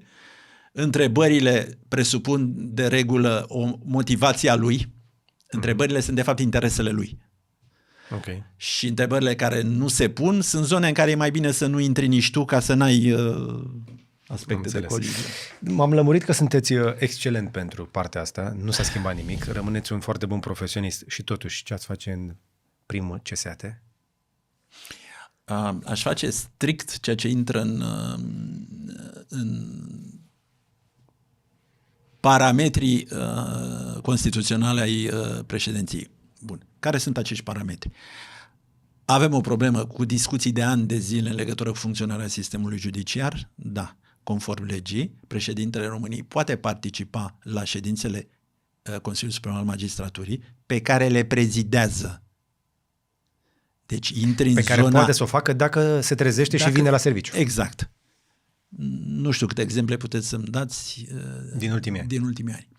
În condițiile în care în justiție lucrurile nu s-au îmbunătățit. Exact. În condițiile în care percepția publică, reală sau artificială, nici nu mai contează. 2 milioane de oameni să judecă în tribunale într-o zi. 2 milioane de oameni. Oamenii aia când se uită la televizor și văd ce văd, zic, pentru mine sau împotriva mea s-o băgat cineva mâine în cauza mea. Comercială, penală, financiară, contencios administrativ. Deci mă duc între ei, e greu. E foarte greu. Sunt castă foarte solidă. Deci dacă n-ai crescut între ei, n-ai șansă. Dar totuși nu au cum să ignore o altă putere în stat. Exact. Dacă puterea în stat se manifestă. Corect. 2. Titularul politicii externe. Prima întrebare îl chem înainte de ședința stat pe ministrul de externe la președinție. Nu poți să faci un proiect fezabil dacă nu ai sprijinul Ministerului de Externe. Ei operaționalizează tehnic. Ce spui și ce ți asumi, asta e altceva. Poate convinge să mă și comunice, că eu nu aud mare lucru de la ei. Exact. 3. Cum adică n-am legislație, fraților, să lovesc obiectele agresive, rachete, drone, ce-or fi ele care intră în spațiul aerian? Cum adică să accept o discuție? Vreau să-i dau mâine interviu cuiva și mă va întreba, măi oameni buni, voi trageți în dronele alea? Se întâmplă ceva? Sau dați ro-alert ca la furtună? Vreți să vă zic o chestie? Eu dacă vreau să ridic drona acum, dacă are mai mult de 249 de grame, trebuie să mă înregistrez, că dacă nu voi fi amendat. Și dacă vreau să o zbor, trebuie să depun și plan de zbor. Eu îl aud, poftim. Da? Bun. Dar eu îl aud pe șeful statului major, de șeful armatei române, care spune, pe bună dreptate, noi numai în situații de urgență și pe poligoane putem să tragem cu armament letal. De ce? Că n-am bază legală. Oameni buni. Dar o facem. Exact. Hai la serviciu, băgăm repede. Că sunteți în sat cu mine și șeful statului major și ministrul apărării și reprezentanții guvernamentali, implicit cel care e premier, deci care reprezintă opoziția, care reprezintă, iertați-mă, puterea în Parlament. Cât vă trebuie, mă? Cât vă trebuie? Probabil ne trebuie să avem victime în Plauru ca să ne convingem că trebuie să facem ceva. Nici nu îndrăznesc să vă confirm. Iertați-mă. Nu se poate să-ți duci, indiferent că ești în campanie electorală, înțeleg un anume tip de retorică, bun. Hai să mai discutăm ceva. Acum, în octombrie, trebuie să se ducă să răspundă în legătură cu deficitele României și să se ducă să explice comisiei că ce vedeți nu e adevărat și că poate să ne mai prelungiți încă 7 ani, să nu ne... Ajungem acolo imediat, da. Să nu ne puneți în procedură de infringement. Oameni buni, de ce, după părerea mea, este o temă de siguranță națională? 1. Până când vom face marile recuperări de bani din evaziunea fiscală și până când vom aduna și bani din PNRR, și acolo e o problemă mare, că în 2026 îi pierdem, până adunăm banii din PNRR, ne împrumutăm ca să plătim. E o realitate, o știe orice român, să plătim salarii și pensii, ne împrumutăm.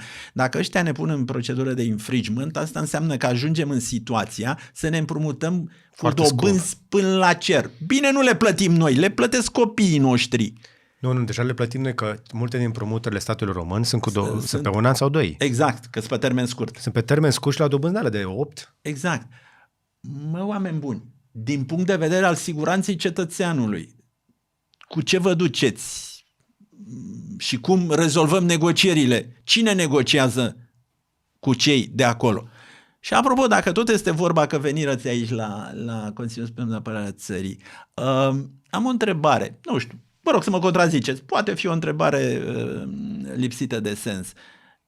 Am dat sistemul Patriot, normal, corect și cât se poate de în regulă. Dar l-am dat? A plecat? Nu știu să vă spun. Că nu știm. Suntem la jumătatea lui septembrie, nu e clar dacă a părăsit România.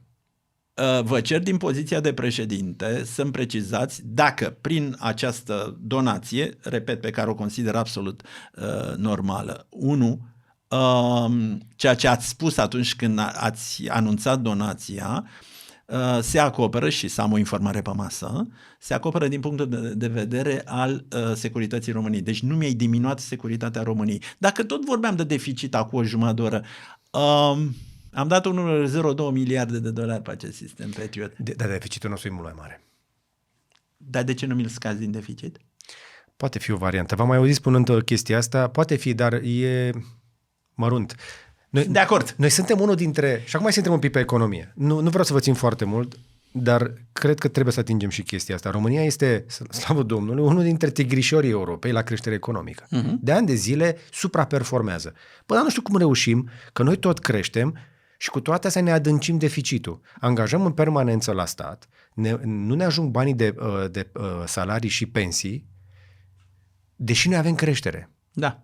Avem cea mai mare inflație și cel mai mare deficit din Uniunea Europeană. Ne batem cu Belgia la chestia asta. Nu știu cum am reușit noi și cu belgenii. Cum vedeți situația asta? Pentru că știu, președintele nu are rol executiv, nu intervine direct în economie, dar are niște cuvinte de spus pentru că numește premierul. Că toți fac în economie, o să schimbe și o să dragă. Da. Deci, o să dea scutiri de taxe, toți o să scutească pe cineva din niște taxe undeva. Și o să dea niște case ieftine și o să dea mulți bani la toată lumea și deficitul se rezolvă cu niște... Băgăm mai multe cerneală la imprimantă. Pe urmă intră toți peste bănci și le ordonă ei din poziția de președinte băncilor să scadă dobânzile, să... Cum a făcut Victor Orban a ordonat plafonarea prețurilor la mâncare și am trecut prin Ungaria și am văzut cu ochii mei în Oșan rafturi goale pentru că ăia la care li s-a plafonat prețul a zis, l-ai plafonat? La lapte? Da, ne apucăm de unt. Deci continuăm să creștem pe consum, dezvoltarea însă nu vine din spate.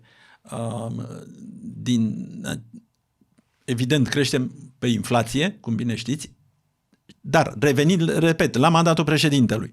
Revenind la mandatul președintelui, am nevoie, de exemplu, fie să acceptați să-mi fac eu o comisie, cum s-a tot practicat aici, și să vă oferim strategiști de la oameni care au expertiză. Și acum, la Cotroceni, este o lege a educației făcută cu oameni din zonă cu expertiză excepțională. E la Cotroceni.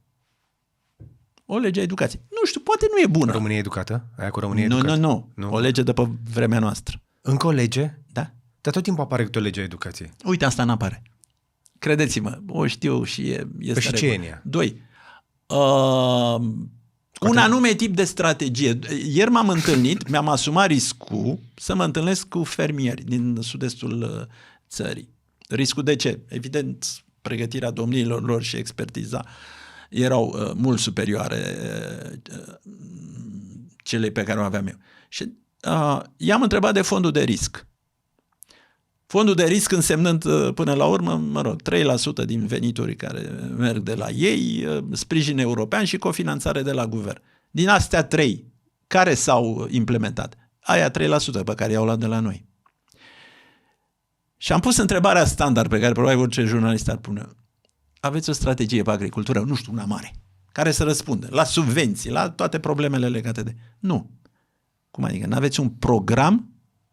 Polonezii au, cineva știa de la masă, auzisem și eu de la Donald Tusk, polonezii au un program strategic în care fiecare știe ce se așteaptă, sistemul bancar știe care este un anume tip de perspectivă și cum funcționează creditul și pe urmă am mai discutat de cerealele din Ucraina. Oamenii au spus da, deci cât se poate declar. Au fost niște băieți deștepți orientați care au coborât cerealele din transportoare care trebuiau să iasă din țară și să meargă intacte spre Africa, spre Orientul Mijlociu și multe s-au oprit în Europa Centrală, inclusiv în Germania. Hai să fim serioși. Păi toți vrem niște pâine ieftină. Exact. Și atunci, oameni buni, cine? Și îi spun, în momentul în care ne-am dus și am făcut protestul ăla care l-am făcut și noi, cum l-am făcut, și ne-am dus la Ministrul Agriculturii și Ministrul Agriculturii ne-a spus, nu e adevărat, niciun bob de cereale nu a căzut în România. Domn ministru, dar noi venim de acolo, vă spunem noi că suntem fermieri. Cum adică? Noastră nu știți acest lucru? Păi probabil că nu știu, că n-au funcționat controalele vamale. Dom'le, nu se poate. Asta s-a întâmplat acum o lună. Vă spun un lucru, din punctul de vedere al mentalului, nu știu cât este de corect sau nu, în momentul în care președintele cere ca un șef de instituție, indiferent ce instituție, să vină la Cotroceni să discute un subiect, șeful ăla vine. Uh-huh. Dar... Oare câți șefi de instituție au fost chemați la Cotroceni în ultimii ani? Iar pun întrebări retorice. Păi, din câte văd, până la urmă, un anume tip de superficialitate toxică este cuvântul de ordine. Da, e bine să ai solidaritate pentru stabilitate. Este perfect corect. Dar vreau să vă spun un lucru și asta o tolerăm cu toții. Între mandatul în Parlamentul European în familiile europene, că știți bine, acolo nu ești parlamentar în sensul din România, cum vor ei să spună. Mergem în Parlamentul European și facem. Nu, dacă ai tracțiune în familia europeană, care, bun. Între mandatul SD-ului de stânga și mandatul PPE-ului de dreapta, între cele două, distanța este de la pământ la lună.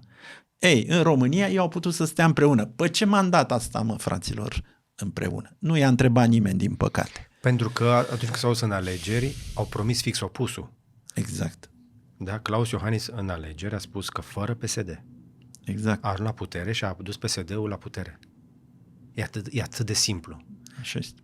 Deci, iertați-mă, câtă Și vreme... care e doctrina? Adică, până la urmă, tu câștigi alegerile cu un mandat și trebuie să ai, știu că sună pompos pentru multă lume, doctrină, dar chiar îți trebuie un plan. Îți trebuie, sunt chestii pe care, una dintre cele mai importante lucruri în politică, știu că sunt alea pe care nu le faci. Da. Alea pe care le faci, dar mai ales alea pe care nu le faci.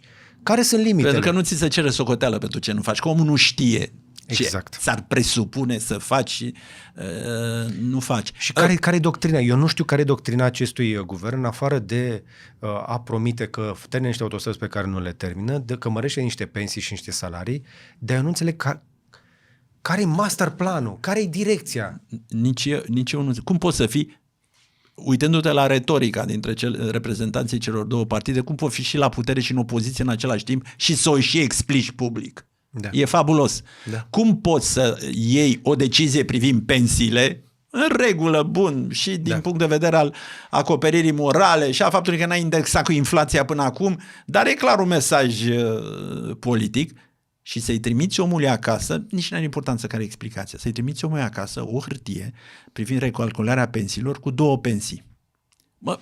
Mă, ce e, măi, oameni buni, ar trebui să se întrebe de la președinție. Mă, oameni buni, bun, am înțeles, nu mă bag politic, este ok. Mă, cum a fost posibil tehnic, măi?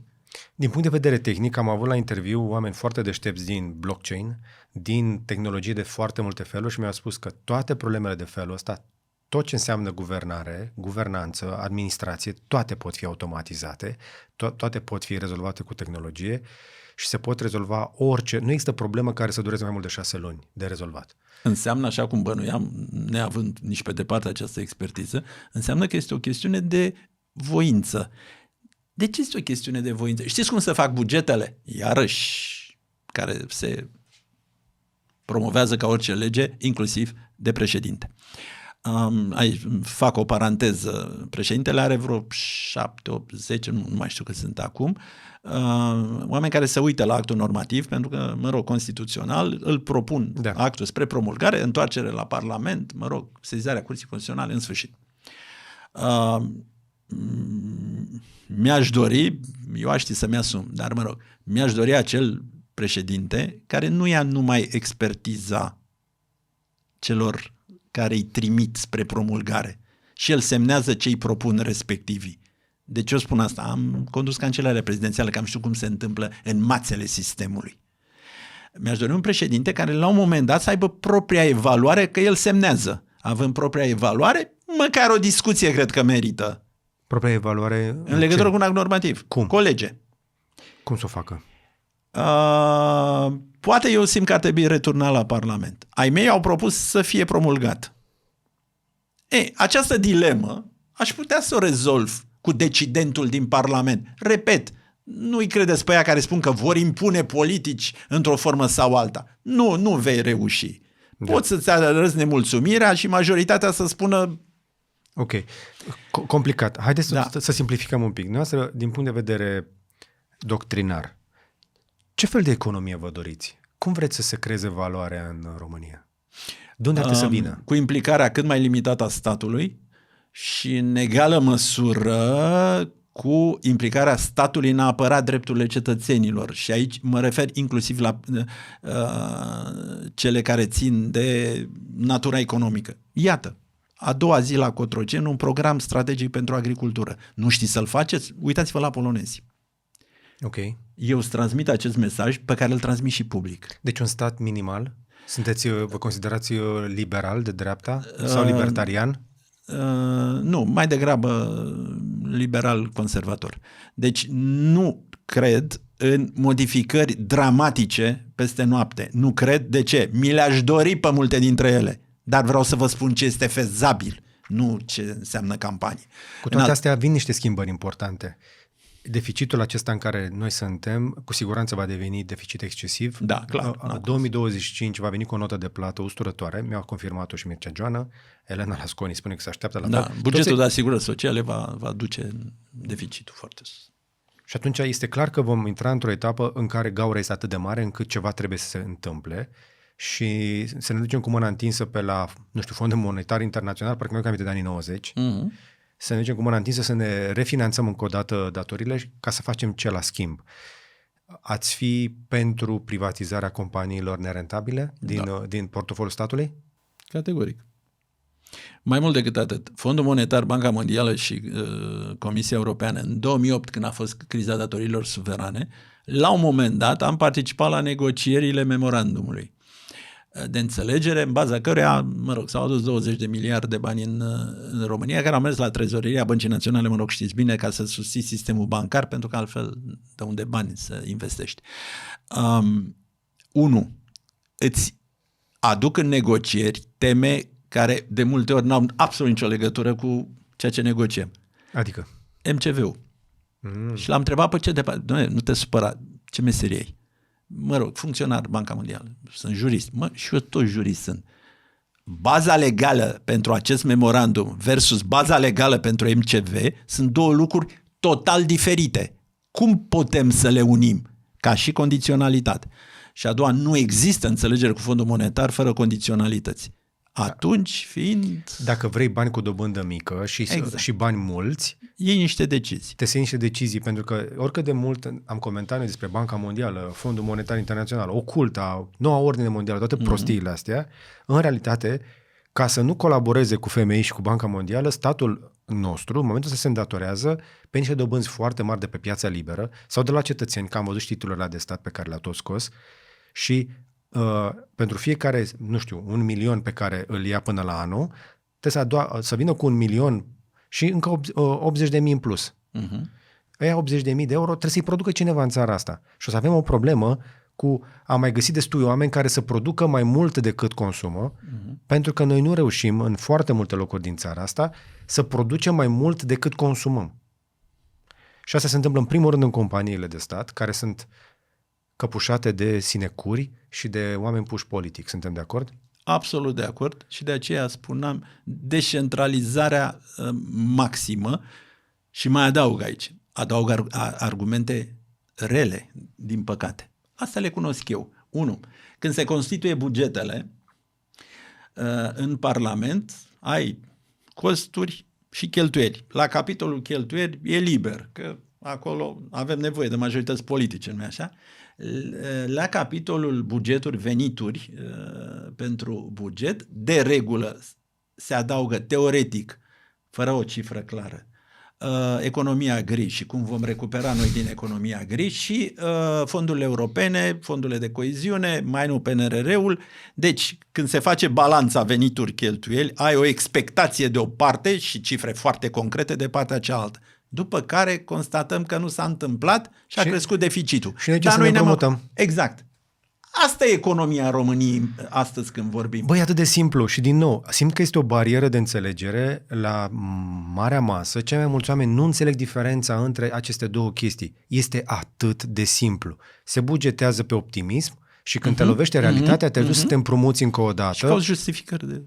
Și pentru că nu mai poți plăti la timp, trebuie să printezi bani și crește inflația și dintr-o dată le dai oamenilor 100 de lei în plus la pensie și le iei 2 înapoi pe partea cealaltă la prețuri și ne mirăm cu toții de ce se măresc prețurile și de ce banii noștri n-au mai multă valoare. Exact. Exact așa se întâmplă. Dar vă spun, am participat la diverse coaliții, am fost în 3 guverne, am participat la diverse coaliții guvernamentale, când aceasta este tendința, nu? Te uiți la ei, bun, nu era, să spunem, treaba mea, ministrul de externe sau de justiție, dar te uiți la ei cu câtă nonșalanță partide care intră în coaliție la un moment dat și care s-au omorât în campanii electorale, s-au călcat în picioare, exhibând inclusiv acest aspect, cum cad de acord când puterea e în mânuța domnilor lor, cum cad imediat de acord în legătură cu această Acest aranjament, că până la urmă. Această șmecherie. Exact cum l-ați prezentat. Exact o șmecherie.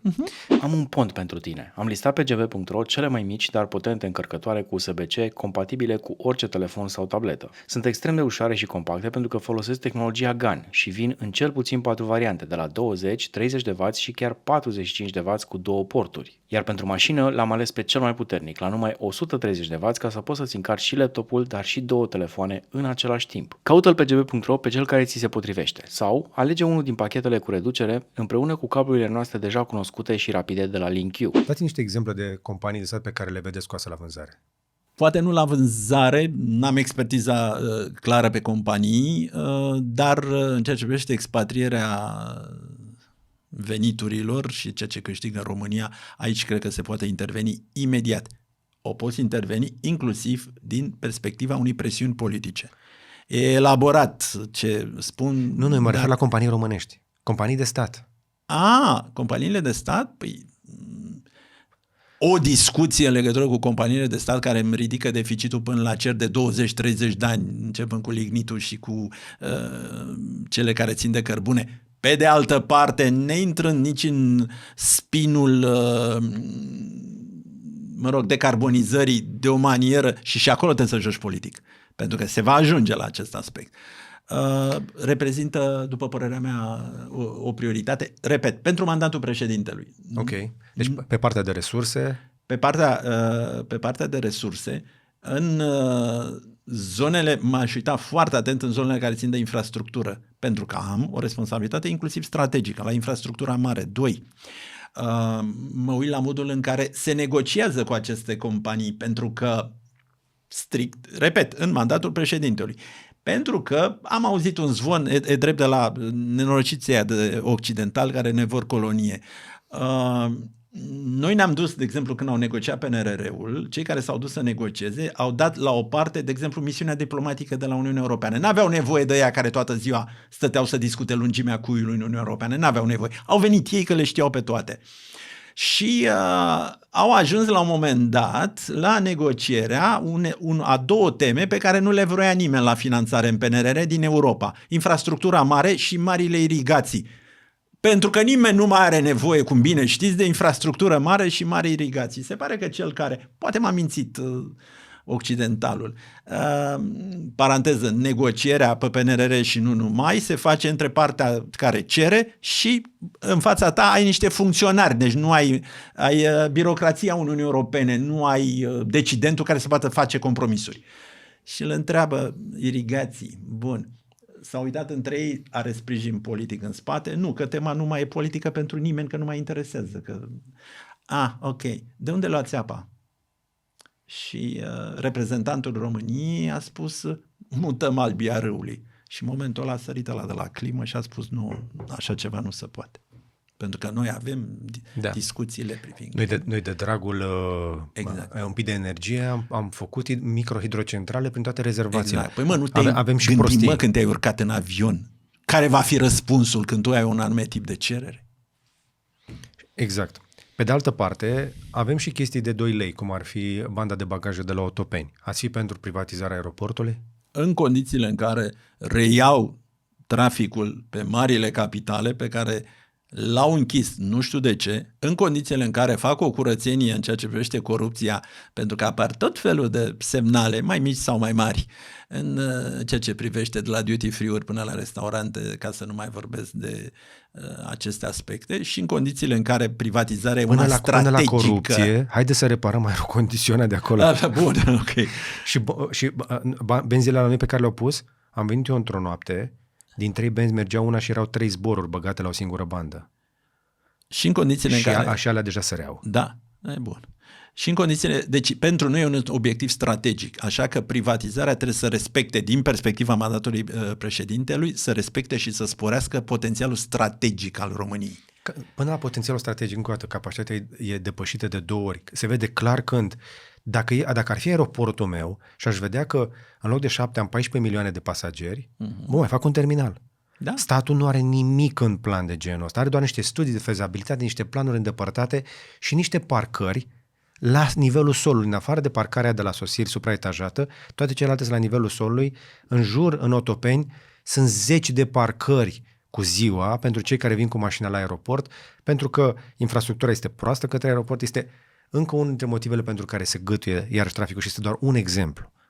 Un exemplu de lipsă de eficiență a statului când vine vorba de ceva foarte rentabil. Da. Aeroportul este o sursă mare de bani. Ce pot să spune că dacă știe să se adreseze și semnează la intrare domnul președinte, mă rog, și domnii miniștri, o hârtiță pe care să scrie în această cameră, hoția și prostia sunt excluse, dar fiți atenți că le simțim. Ei bine, drogurile, mai nou sunt sunt o discuție extrem de serioasă. Că discuția nu e atât de serioasă privind rețelele și de unde ajung aceste droguri, că încă nu știm dacă merge scannerul în Constanța, este adevărat. Dar am înțeles la un moment dat că noi nu avem centre de dezintoxicare și de recuperare în România, da. Da, nu avem, dar banii se colectează pentru aceste centre. Există la Ministerul Sănătății. O să facă vreo 8 centre la un moment dat. Am avut interviu în 2022 cu un psihiatru specializat în adicție care mi-a spus că se colectează bani pentru aceste centre și pentru tratamentul adicției, inclusiv de la casele de pariuri. Și banii sunt strânși la Ministerul Sănătății, doar că nu există, spre exemplu, dacă ai un copil cu adicție, te să-l duci într-un spațiu cu adulți. Nu poți să separi și o să vină acest tsunami al drogurilor din spate. Eu am fost, spre exemplu, recent la Berlin împreună cu un coleg și am văzut cu ochii mei cât de ușor am fost targetat pe Instagram. Am primit un link să intru pe Telegram, unde mi s-a trimis un meniu complet cu toate substanțele pe care aș fi vrut să le consum la niște prețuri foarte competitive. Incredibil. Europa este inundată de droguri de multă vreme. Bun. În Spania, spre exemplu, când am fost ultima dată la târg, într-o locație, într-o chestie în oraș, am venit la mine o domnișoară care m-a întrebat dacă doresc o substanță. Și am spus că nu. Și zice, ești cumva polițist? Și zic, nu, sunt cu treabă. Zice, păi și de ce nu vrei? Pentru că nu consum așa ceva. Zice, cum ești singurul care nu vrea de aici? Eu cred că exagera pe undeva ca să mă convingă. Dar pe de altă parte, nonșalanța cu care se întâmplă chestia asta ar trebui să ne pună pe gânduri. Noi nu avem nici un fel de strategie și nu suntem pregătiți absolut deloc pentru ceea ce urmează să vină. Avem simptome. Mai dați-mi... Nu, sigur, nu. Mai dați-mi foarte puțin. Avem deja câteva simptome în societate. Am văzut accidente periculoase cu oameni intoxicați, cu substanțe și nu ne trezim. Ne vom trezi că tot felul de oameni care consumă astfel de substanțe vor face tot felul de lucruri periculoase în societatea noastră și riscăm să ne trezim când deja ajungem la saturație, când sunt prea multe. Am văzut în Statele Unite, recent când am fost acolo, o femeie a depășit 5 benzi pe linia de urgență și după aia a croșat 5 mașini în fața mea la 100 de metri. Am rămas uimit. Am măturat cu mașina de pe stradă, s-a dat jos și ca o floricică din mașină plutea.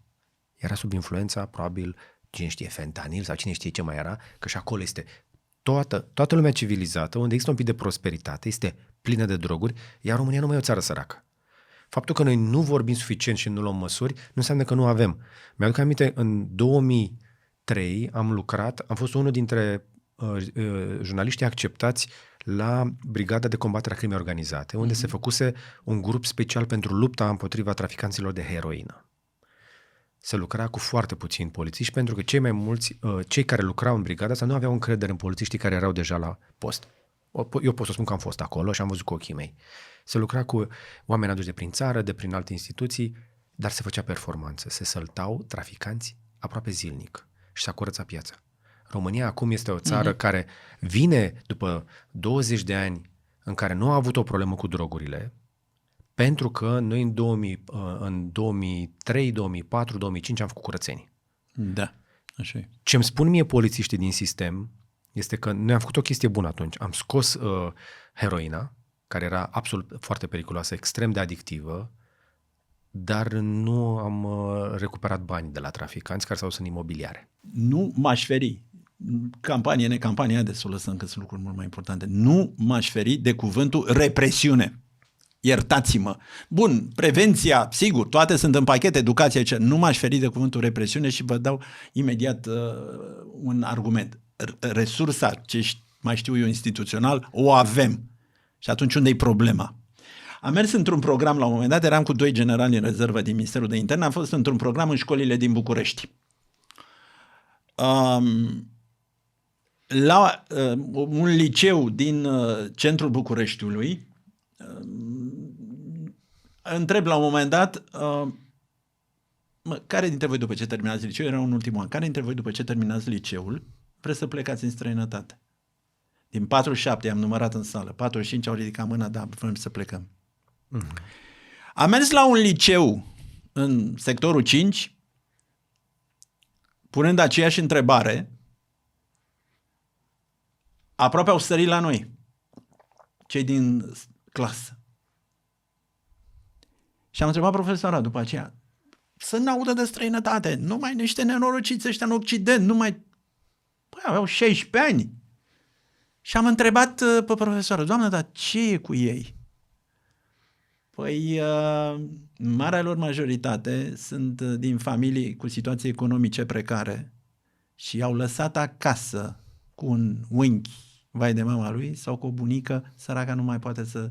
Și sunt singuri, plâng, sunt disperați după părinți, pentru că le mai trimit bani. Ei bine, în timp ce, exact la acest mediu, noi vorbeam, vine un asistent al unuia dintre generali și zice ceva mai tare să auzi și eu. Știți că în timp ce dumneavoastră vorbiți aici e unul la gard care vinde droguri. Mă, ăla știa că sunt 2 generali de poliție, nu știa neam. Și vindeau droguri la gard. M-am întors spre el, trimite-mă și tu pe cineva să ia pe ea. Erau cu noi acolo. Atâta curaj și atâta tupeu. Seara ne-am întâlnit cu părinții. Și, Doamnă, zic, cuiva, ce se întâmplă? Domnul, facem noi chetă să adunăm, că nu se ocupă nici primăria, că nu se ocupă nimeni. Facem noi chetă să fie niște oameni paznici în liceu, dar oamenii ăia nu pot în afara gardului, când a trecut gardul, să ia de ăla care acolo e nevoie de poliție. Real, acum un an, credeți-mă. Vă cred. Am ajuns la punctul la care trebuie să păzim școlile cu poliția. Da. Și asta nu e o problemă națională. O să devină una. Noi avem încă această percepție a faptului că suntem o țară mai sigură. Avem străini care se mută aici sătui de problemele cu migrația necontrolată sau cu consumul de droguri din alte părți. Da. Aud despre tot felul de străini care se relochează, cum folosim mai nou acest neologism. Dar cu toate astea, eu nu cred că ne va ocoli și pe noi acest tsunami al drogurilor. Și nu. Când ziceți de represalii, la ce vă gândiți? Pur și simplu la un anume tip de legislație. Uite, tehnic. Sigur, vor fi destui care mă vor critica pentru asta. Pentru anumite categorii de infracțiuni, inclusiv cum se spune, cele la viața sexuală, să nu existe posibilitatea liberării condiționate. Să-și facă pedeapsa până la capăt. Să-și o facă până la capăt. O poți face mâine. În al doilea rând, să stăm să facem analize bine aplicate, inclusiv la nivelul lui domn președinte. Să facem analize o dată pe lună, bilanțul. Nu rămâne bilanțul ăla numai în minister, că nu interesează numai ministerul. Bilanțul privind acțiunile să fie în egală măsură o temă pe care să-și o asume și domn președinte. Pentru că sunt zone în care se poate lucra, sunt zone în care tendențios nu se lucrează, după care sunt zone care pot fi argumentate în egală măsură de educație și atunci putem schimba discuția, muta în altă parte. Sigur că ministrul de interne nu-i poate cere ministrul educației să facă sau să nu facă ceva, dar președintele o poate face, ca de altfel și prim-ministru. Și se mai face niște capturi prin porturi și prin vămi, să mai dăm niște semnale. Exact, scannerile alea merg, domne, nu știu, azi dau și un telefon, merg scannerele alea. De 1 milion, cât a fost bucata? 1 milion bucata. Deci noi am plătit din banii contribuabililor niște scanere care nu merg și intră drogurile și plătim de mai multe ori, pentru că fiecare scanner care nu merge înseamnă camioane întregi care intră cu droguri în România. Și să mai lăsăm tema, mai ales pentru tânăra generație, cum îi aducem acasă. Nu e când îi aud în campanie electorale sau când spun, cum îi aducem acasă? Cum să-i aduci, la acest marfă? Convinge-i să nu plece. Convinge-i, uite, îl felicit. Hai, fără nicio problemă.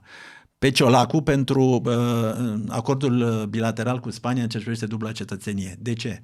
De ani de zile mi-au spus și mie cei din comunități acest lucru. Și am zis, dar de ce? Care-i problema? Păi, domnul Iisu, problema e în felul următor.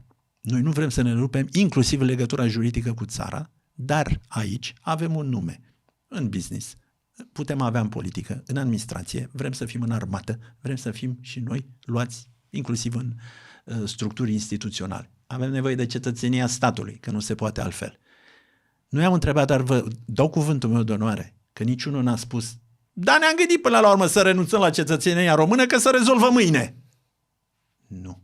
Au preferat să aștepte și să-i roage pe toți care veneau din România să facă acest raport de dublă cetățenie. Am mai avut, chiar dacă vrei să închizi emisiunea, nu te las, trebuie neapărat să spun asta.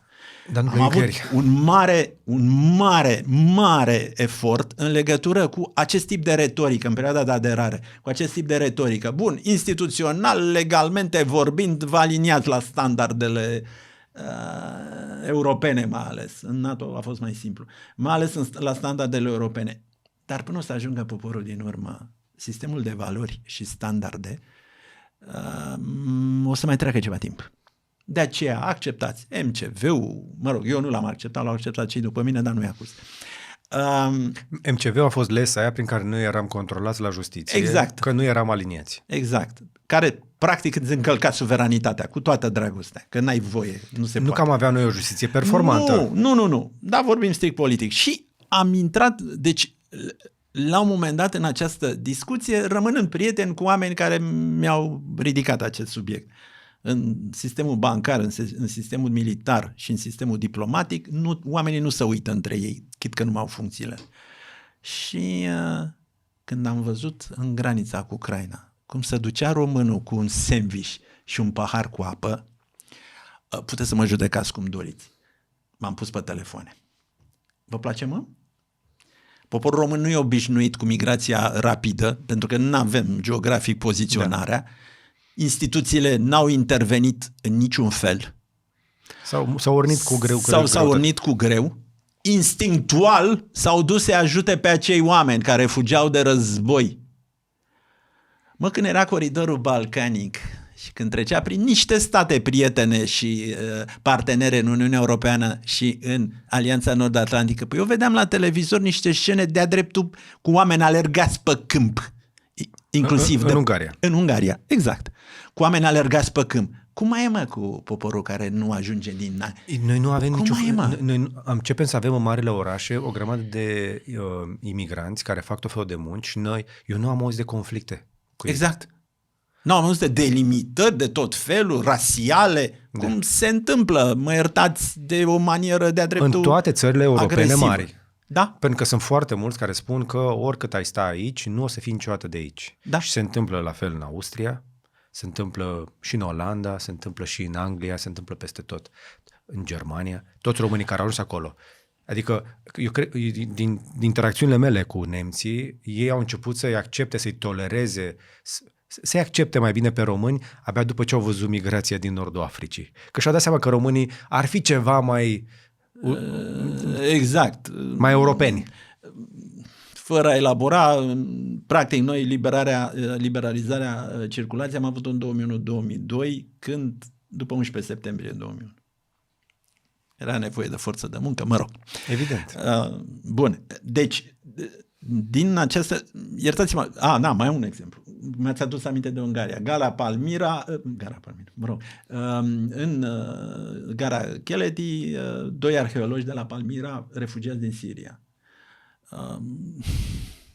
E funcție publică foarte importantă în acest moment și de aceea un partener și prieten din Europa educată, din nordul Europei. Apropo, tinerii în acest moment, din câte am auzit, merg mai mult spre nordul Europei când vor să plece. Deci, apropo de un anume tip de sistem de valori.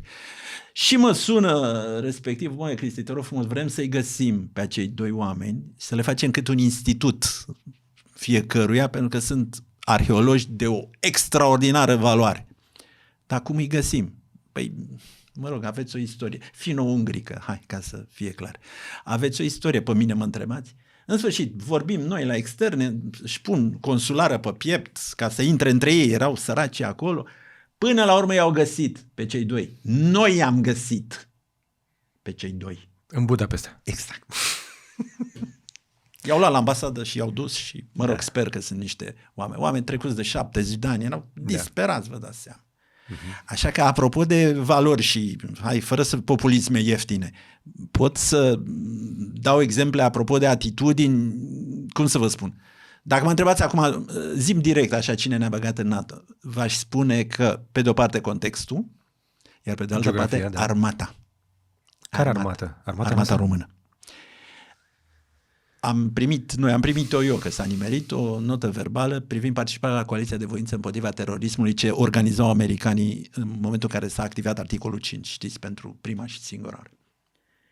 Și în acea notă ne sugerau, promiteau, eram destul de departe în momentul ăla de alianță, să participăm la această coaliție de voință.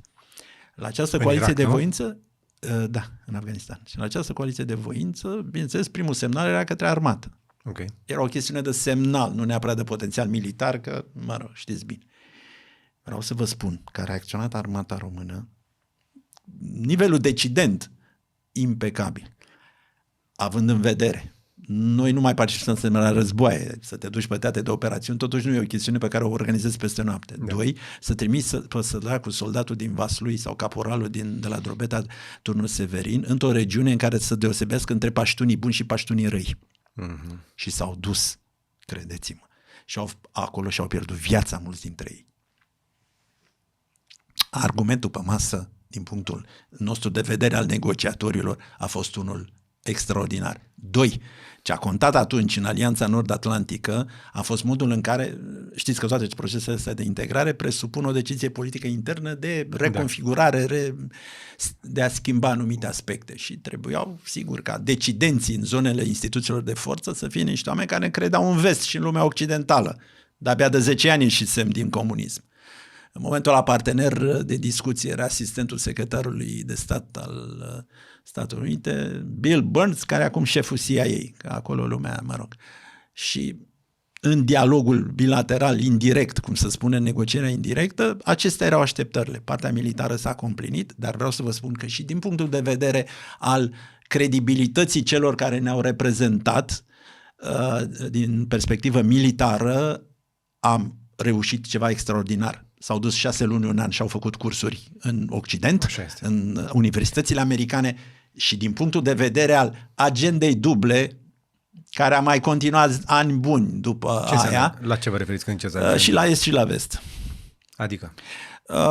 Nu uităm totuși, avem o nostalgie a prieteniei cu unii din est, chit că suntem acum în vest. Cine are chestia asta? Că eu zona militară. Eu nu știu pe nimeni. La militari. Dar nu la noi.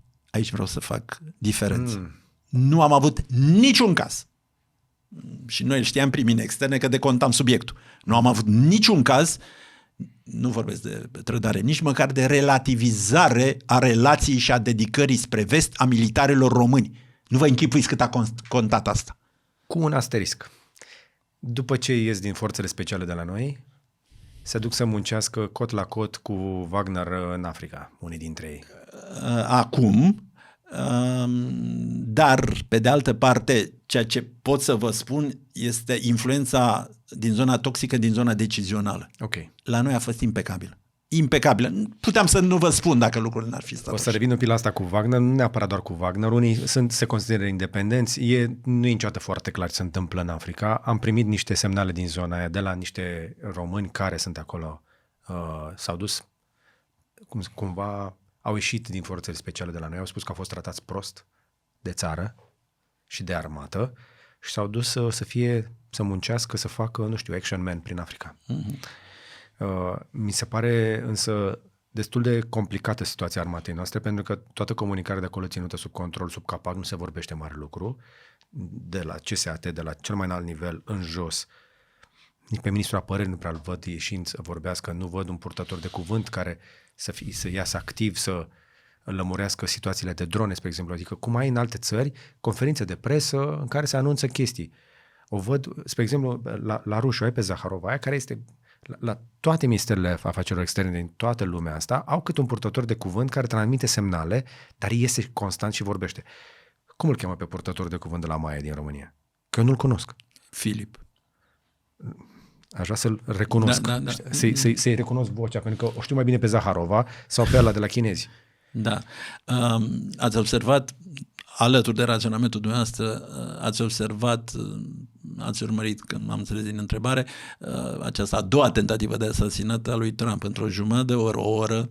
Au anunțat conferințe de presă. Au anunțat conferință de presă și am văzut că am dat pasiune. Ca să controleze narațiunea.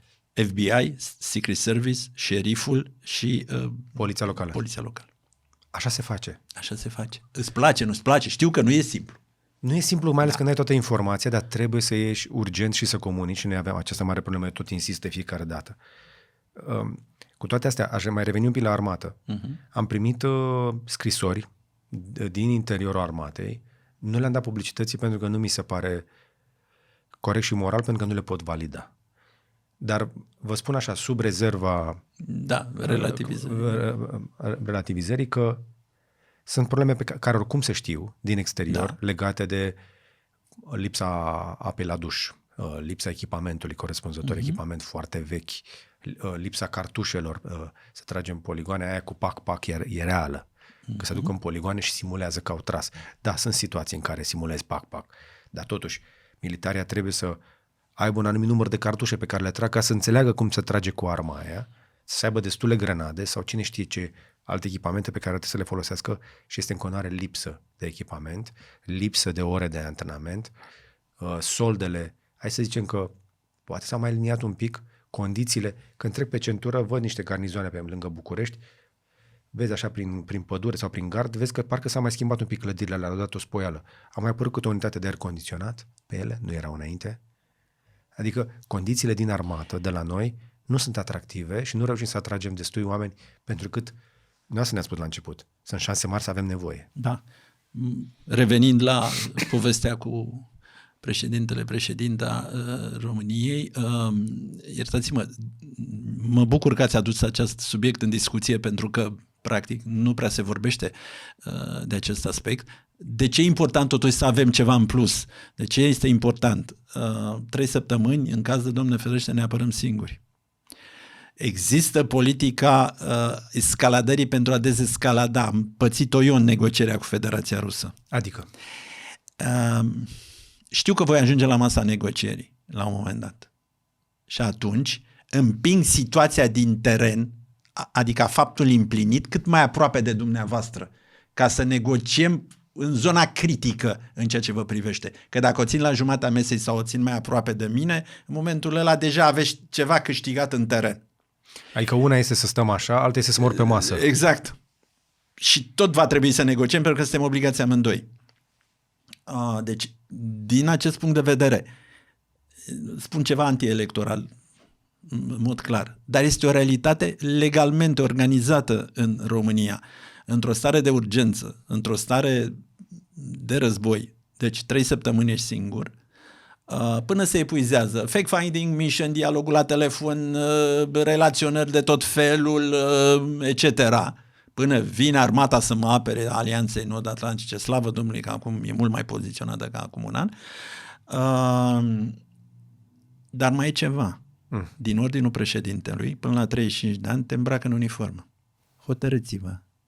Cine e capabil dintre toți ăștia de pe piață, cu partide, cu organizare, cu oameni în secții, cu tot ce vreți, să le spună românilor. Hotărâți-vă. Cine le spune chestia asta? Vă garantez că nu va fi război, dar dacă, Doamne ferește, se întâmplă acest lucru, avem o armată pregătită care să, cel puțin 3 săptămâni, să ne apere până vin ai lor. V-aș da un exemplu aici. Știți care este una dintre cele mai mari armate în rezervă de pe planetă? Nu. Elveția. Da, corect. Este cea mai înarmată populație de pe planetă. Mi se pare că media este undeva la peste o armă per capita. Și le și place. Știu, am Elveție. Da. Dacă mergi prin Elveția, nu-i vezi cu pistolul la brâu. Nu. Sunt foarte civilizați, au acest Swiss flair, cum îi zic ei. Exact. Elveția este civilizată, liniștită, curată, aerisită. Simți că ești ca la țară. Până când afli, dacă te documentezi un pic, că toți au acasă arma într-un rastel închis, încuiat, toți au antrenament obligatoriu. Da. Și le place, la cârciumă poveste seara de ce au făcut ei în unități. Exact. Așa e. Și le place la nebunie să-și facă tot felul de scenarii. Au antrenamente cu scenarii pe munți, pe acolo, prin tunelurile lor ascunse și tot felul de șmecherii. Nu au fost ocupați niciodată și nu vor fi ocupați niciodată. Pentru că ei pot scoate așa peste 1 milion de oameni cu arma în mână la nevoie. Da. Noi pe cine? La fel Finlanda, țară neutră, Exact. cu armată pregătită de 200.000 de oameni. Deci dacă a eșuat cumplit Putin, a eșuat că și-a dublat frontiera cu Suedia și Finlanda și-a dublat frontiera cu noi. Și le-a băgat și în NATO. Cel mai mare agent de vânzări pentru exact, NATO a fost făcut. Putin. Dar cu toate astea, mă întorc. Eu am avut șansa să dau la facultate și am scăpat de armată. Dar nu m-a chemat nimeni niciodată să-mi arate cum să trag. M-am dus eu de bunăvoie la poligon, am tras, nu trag rău, dar nu știu cum e cu armata, nu știu cum e organizarea, nu știu la cine. Dacă cumva se întâmplă ceva, am 43, dar dacă mă cheamă, Da. eu cum? De unde încep? Unde mă prezint? O să-mi vină o hârtie din aia și zic, hai că mă duc, să văd eu acolo. Păi, din câte înțeleg eu, vorbeam cu profesorul și istoricul Goșu, îmi zicea că el a fost în Republica Moldova și acolo se discută activ despre scenarii. Da. De genul. Dacă pică Ucraina, ăia clar vin în Moldova, da? Da, clar. Ce faci cu 1 milion de refugiați? Că o să-ți vină. Sunt cetățeni. Sunt cetățeni S-a români. întâmplat. La numărul de locuitori, Moldova a primit cei mai mulți refugiați după atacul din februarie 2022. Dar Așa dacă moldovenii devin ei refugiați și 1 milion se pun pe picior de plecare, ca au pașaport românesc și vin aici. Simplu fapt să-i transporti, să-i treci podul, dacă podul ăla nu pică, nu e dat jos de cineva, Exact. după care să coboare, să se ducă spre Transilvania pe unde? Pe Uituz, probabil, sau pe sus, pe la Suceava, după care să vină în jos și la Galați, să zicem iarăși, printr-un scenariu, ne jucăm de scenariile aici, din Ucraina, câte ore le ia rușilor să ajungă pe drumul ăla spre Moldova, pe E85, la Galați? Câteva zeci de ore. Și noi ce facem? Mai mult. Poți să lași să tratezi Moldova ca orice alt stat NATO? Nu poți. Nu poți. Și atunci, dacă care-i nu poți, ce planul? faci? Care-i planul? Și cine se duce acolo? Că dacă noi vrem să ne ajutăm frații noștri, cum îi ajutăm? Sunăm la 112? Trimitem smurdul? Sau ne rugăm de armată să se organizeze ea? Sau spunem, v-am ajutat săracii de voi. Vă spunem în românească noastră, v-am ajutat, dar nu ne lasă NATO. Poftim? Exact. Înțeleg că mai există această teorie care circulă, cum că nu e o idee bună să înveți pe români cu armele. Ați auzit de ea? Nu, mă doresc să Să nu vezi populația cum e cu pistoale și cu astea, că e bine așa cum e acum, să nu cumva, că nu o să vină război aici, să nu-i ducem pe la poligoane să învețe cu Kalashnikovul sau cu Glockul. Bun, e o asumare. Îți asumi lucrul ăsta? Nu poți să înveți pe românii 99% oameni normali, că este o chestiune care până la urmă privește propria lor apărare? Iertați-mă, în acest moment, de exemplu, în Polonia, ei se organizează cine se duce să ocupe strada și cine face permanență. Exact. Un stomatolog, un jurnalist, un diplomat, stăm și noi pe aceeași stradă. Și dacă e nevoie, la capul străzii punem pe unul. Exact. Și ne facem o procedură prin care știm care ce face. Exact. Și din nou, nu trebuie să se întâmple chestia asta. Nu. Dar, Și probabil, sigur, nu dar se mă întorc întâmplă. la elvețieni. Elvețienii, deși au cea mai mare armată de rezerviști, extrem de bine echipată, instruiți, cu tot ce le trebuie, ăia sunt toți munteni. Nu te pui cu ei. Da. Dar dacă stai de vorbă un pic cu ei, toți sunt stresați de război și până și elvețienilor le e frică de ruși, care ar putea să vină în Europa, pentru că, ce să vezi, am fost zile trecute la Berlin, la Domul Berlinului și în Reichstag există în continuare scrijelite numele rușilor acolo sus și nemții nu le vor șterge niciodată, ca să ține minte cum a fost când a venit marea armată rusă peste ei. Și clădirea Gestapoului e încă, se știe care e încă în picioare, ca să spun așa. Și atunci, dacă noi știm clar că istoria nu se repetă, dar rimează, Exact. părem în continuare spectatori. Da. Și s-ar putea ca la un moment dat, mai ales în situații de rapiditate, de desfășurări foarte rapide, să ne trezim într-o situație... Nu speriem pe nimeni. Deci noi aici la dumneavoastră discutăm despre ceea ce toți discută în acest moment în Europa. Nu suntem să transmitem mesaje. În toată Europa se vorbește chestia Exact. asta. Mai puțin în România. Da. Cui servește această relaxare a noastră de aici? Pentru că nu ne servește nouă. Faptul că noi stăm atât de relaxați, să nu speriem oamenii să nu plece în vest sau... Nu, după părerea mea, este un efect al decidentului, pentru că de la decident ne așteptăm să vorbească. În al doilea rând, E anul electoral e anul electoral. și de la anul se schimbă? Devenim mai realiști? Începem să facem poligoane? Observați că ce acuzăm noi aici este de fapt absența unei acțiuni preventive, de alertă timpurie. Da. Ori nu te aștepți de la cetățean să ia măsuri de alertă timpurie la el în sufragerie sau la el acasă, te aștepți de la stat. Câtă vreme lipsește această alertă, înseamnă că lipsește decizia. Care e motivația? Poate contează chiar mai puțin. Da, dar avem politicieni asumați.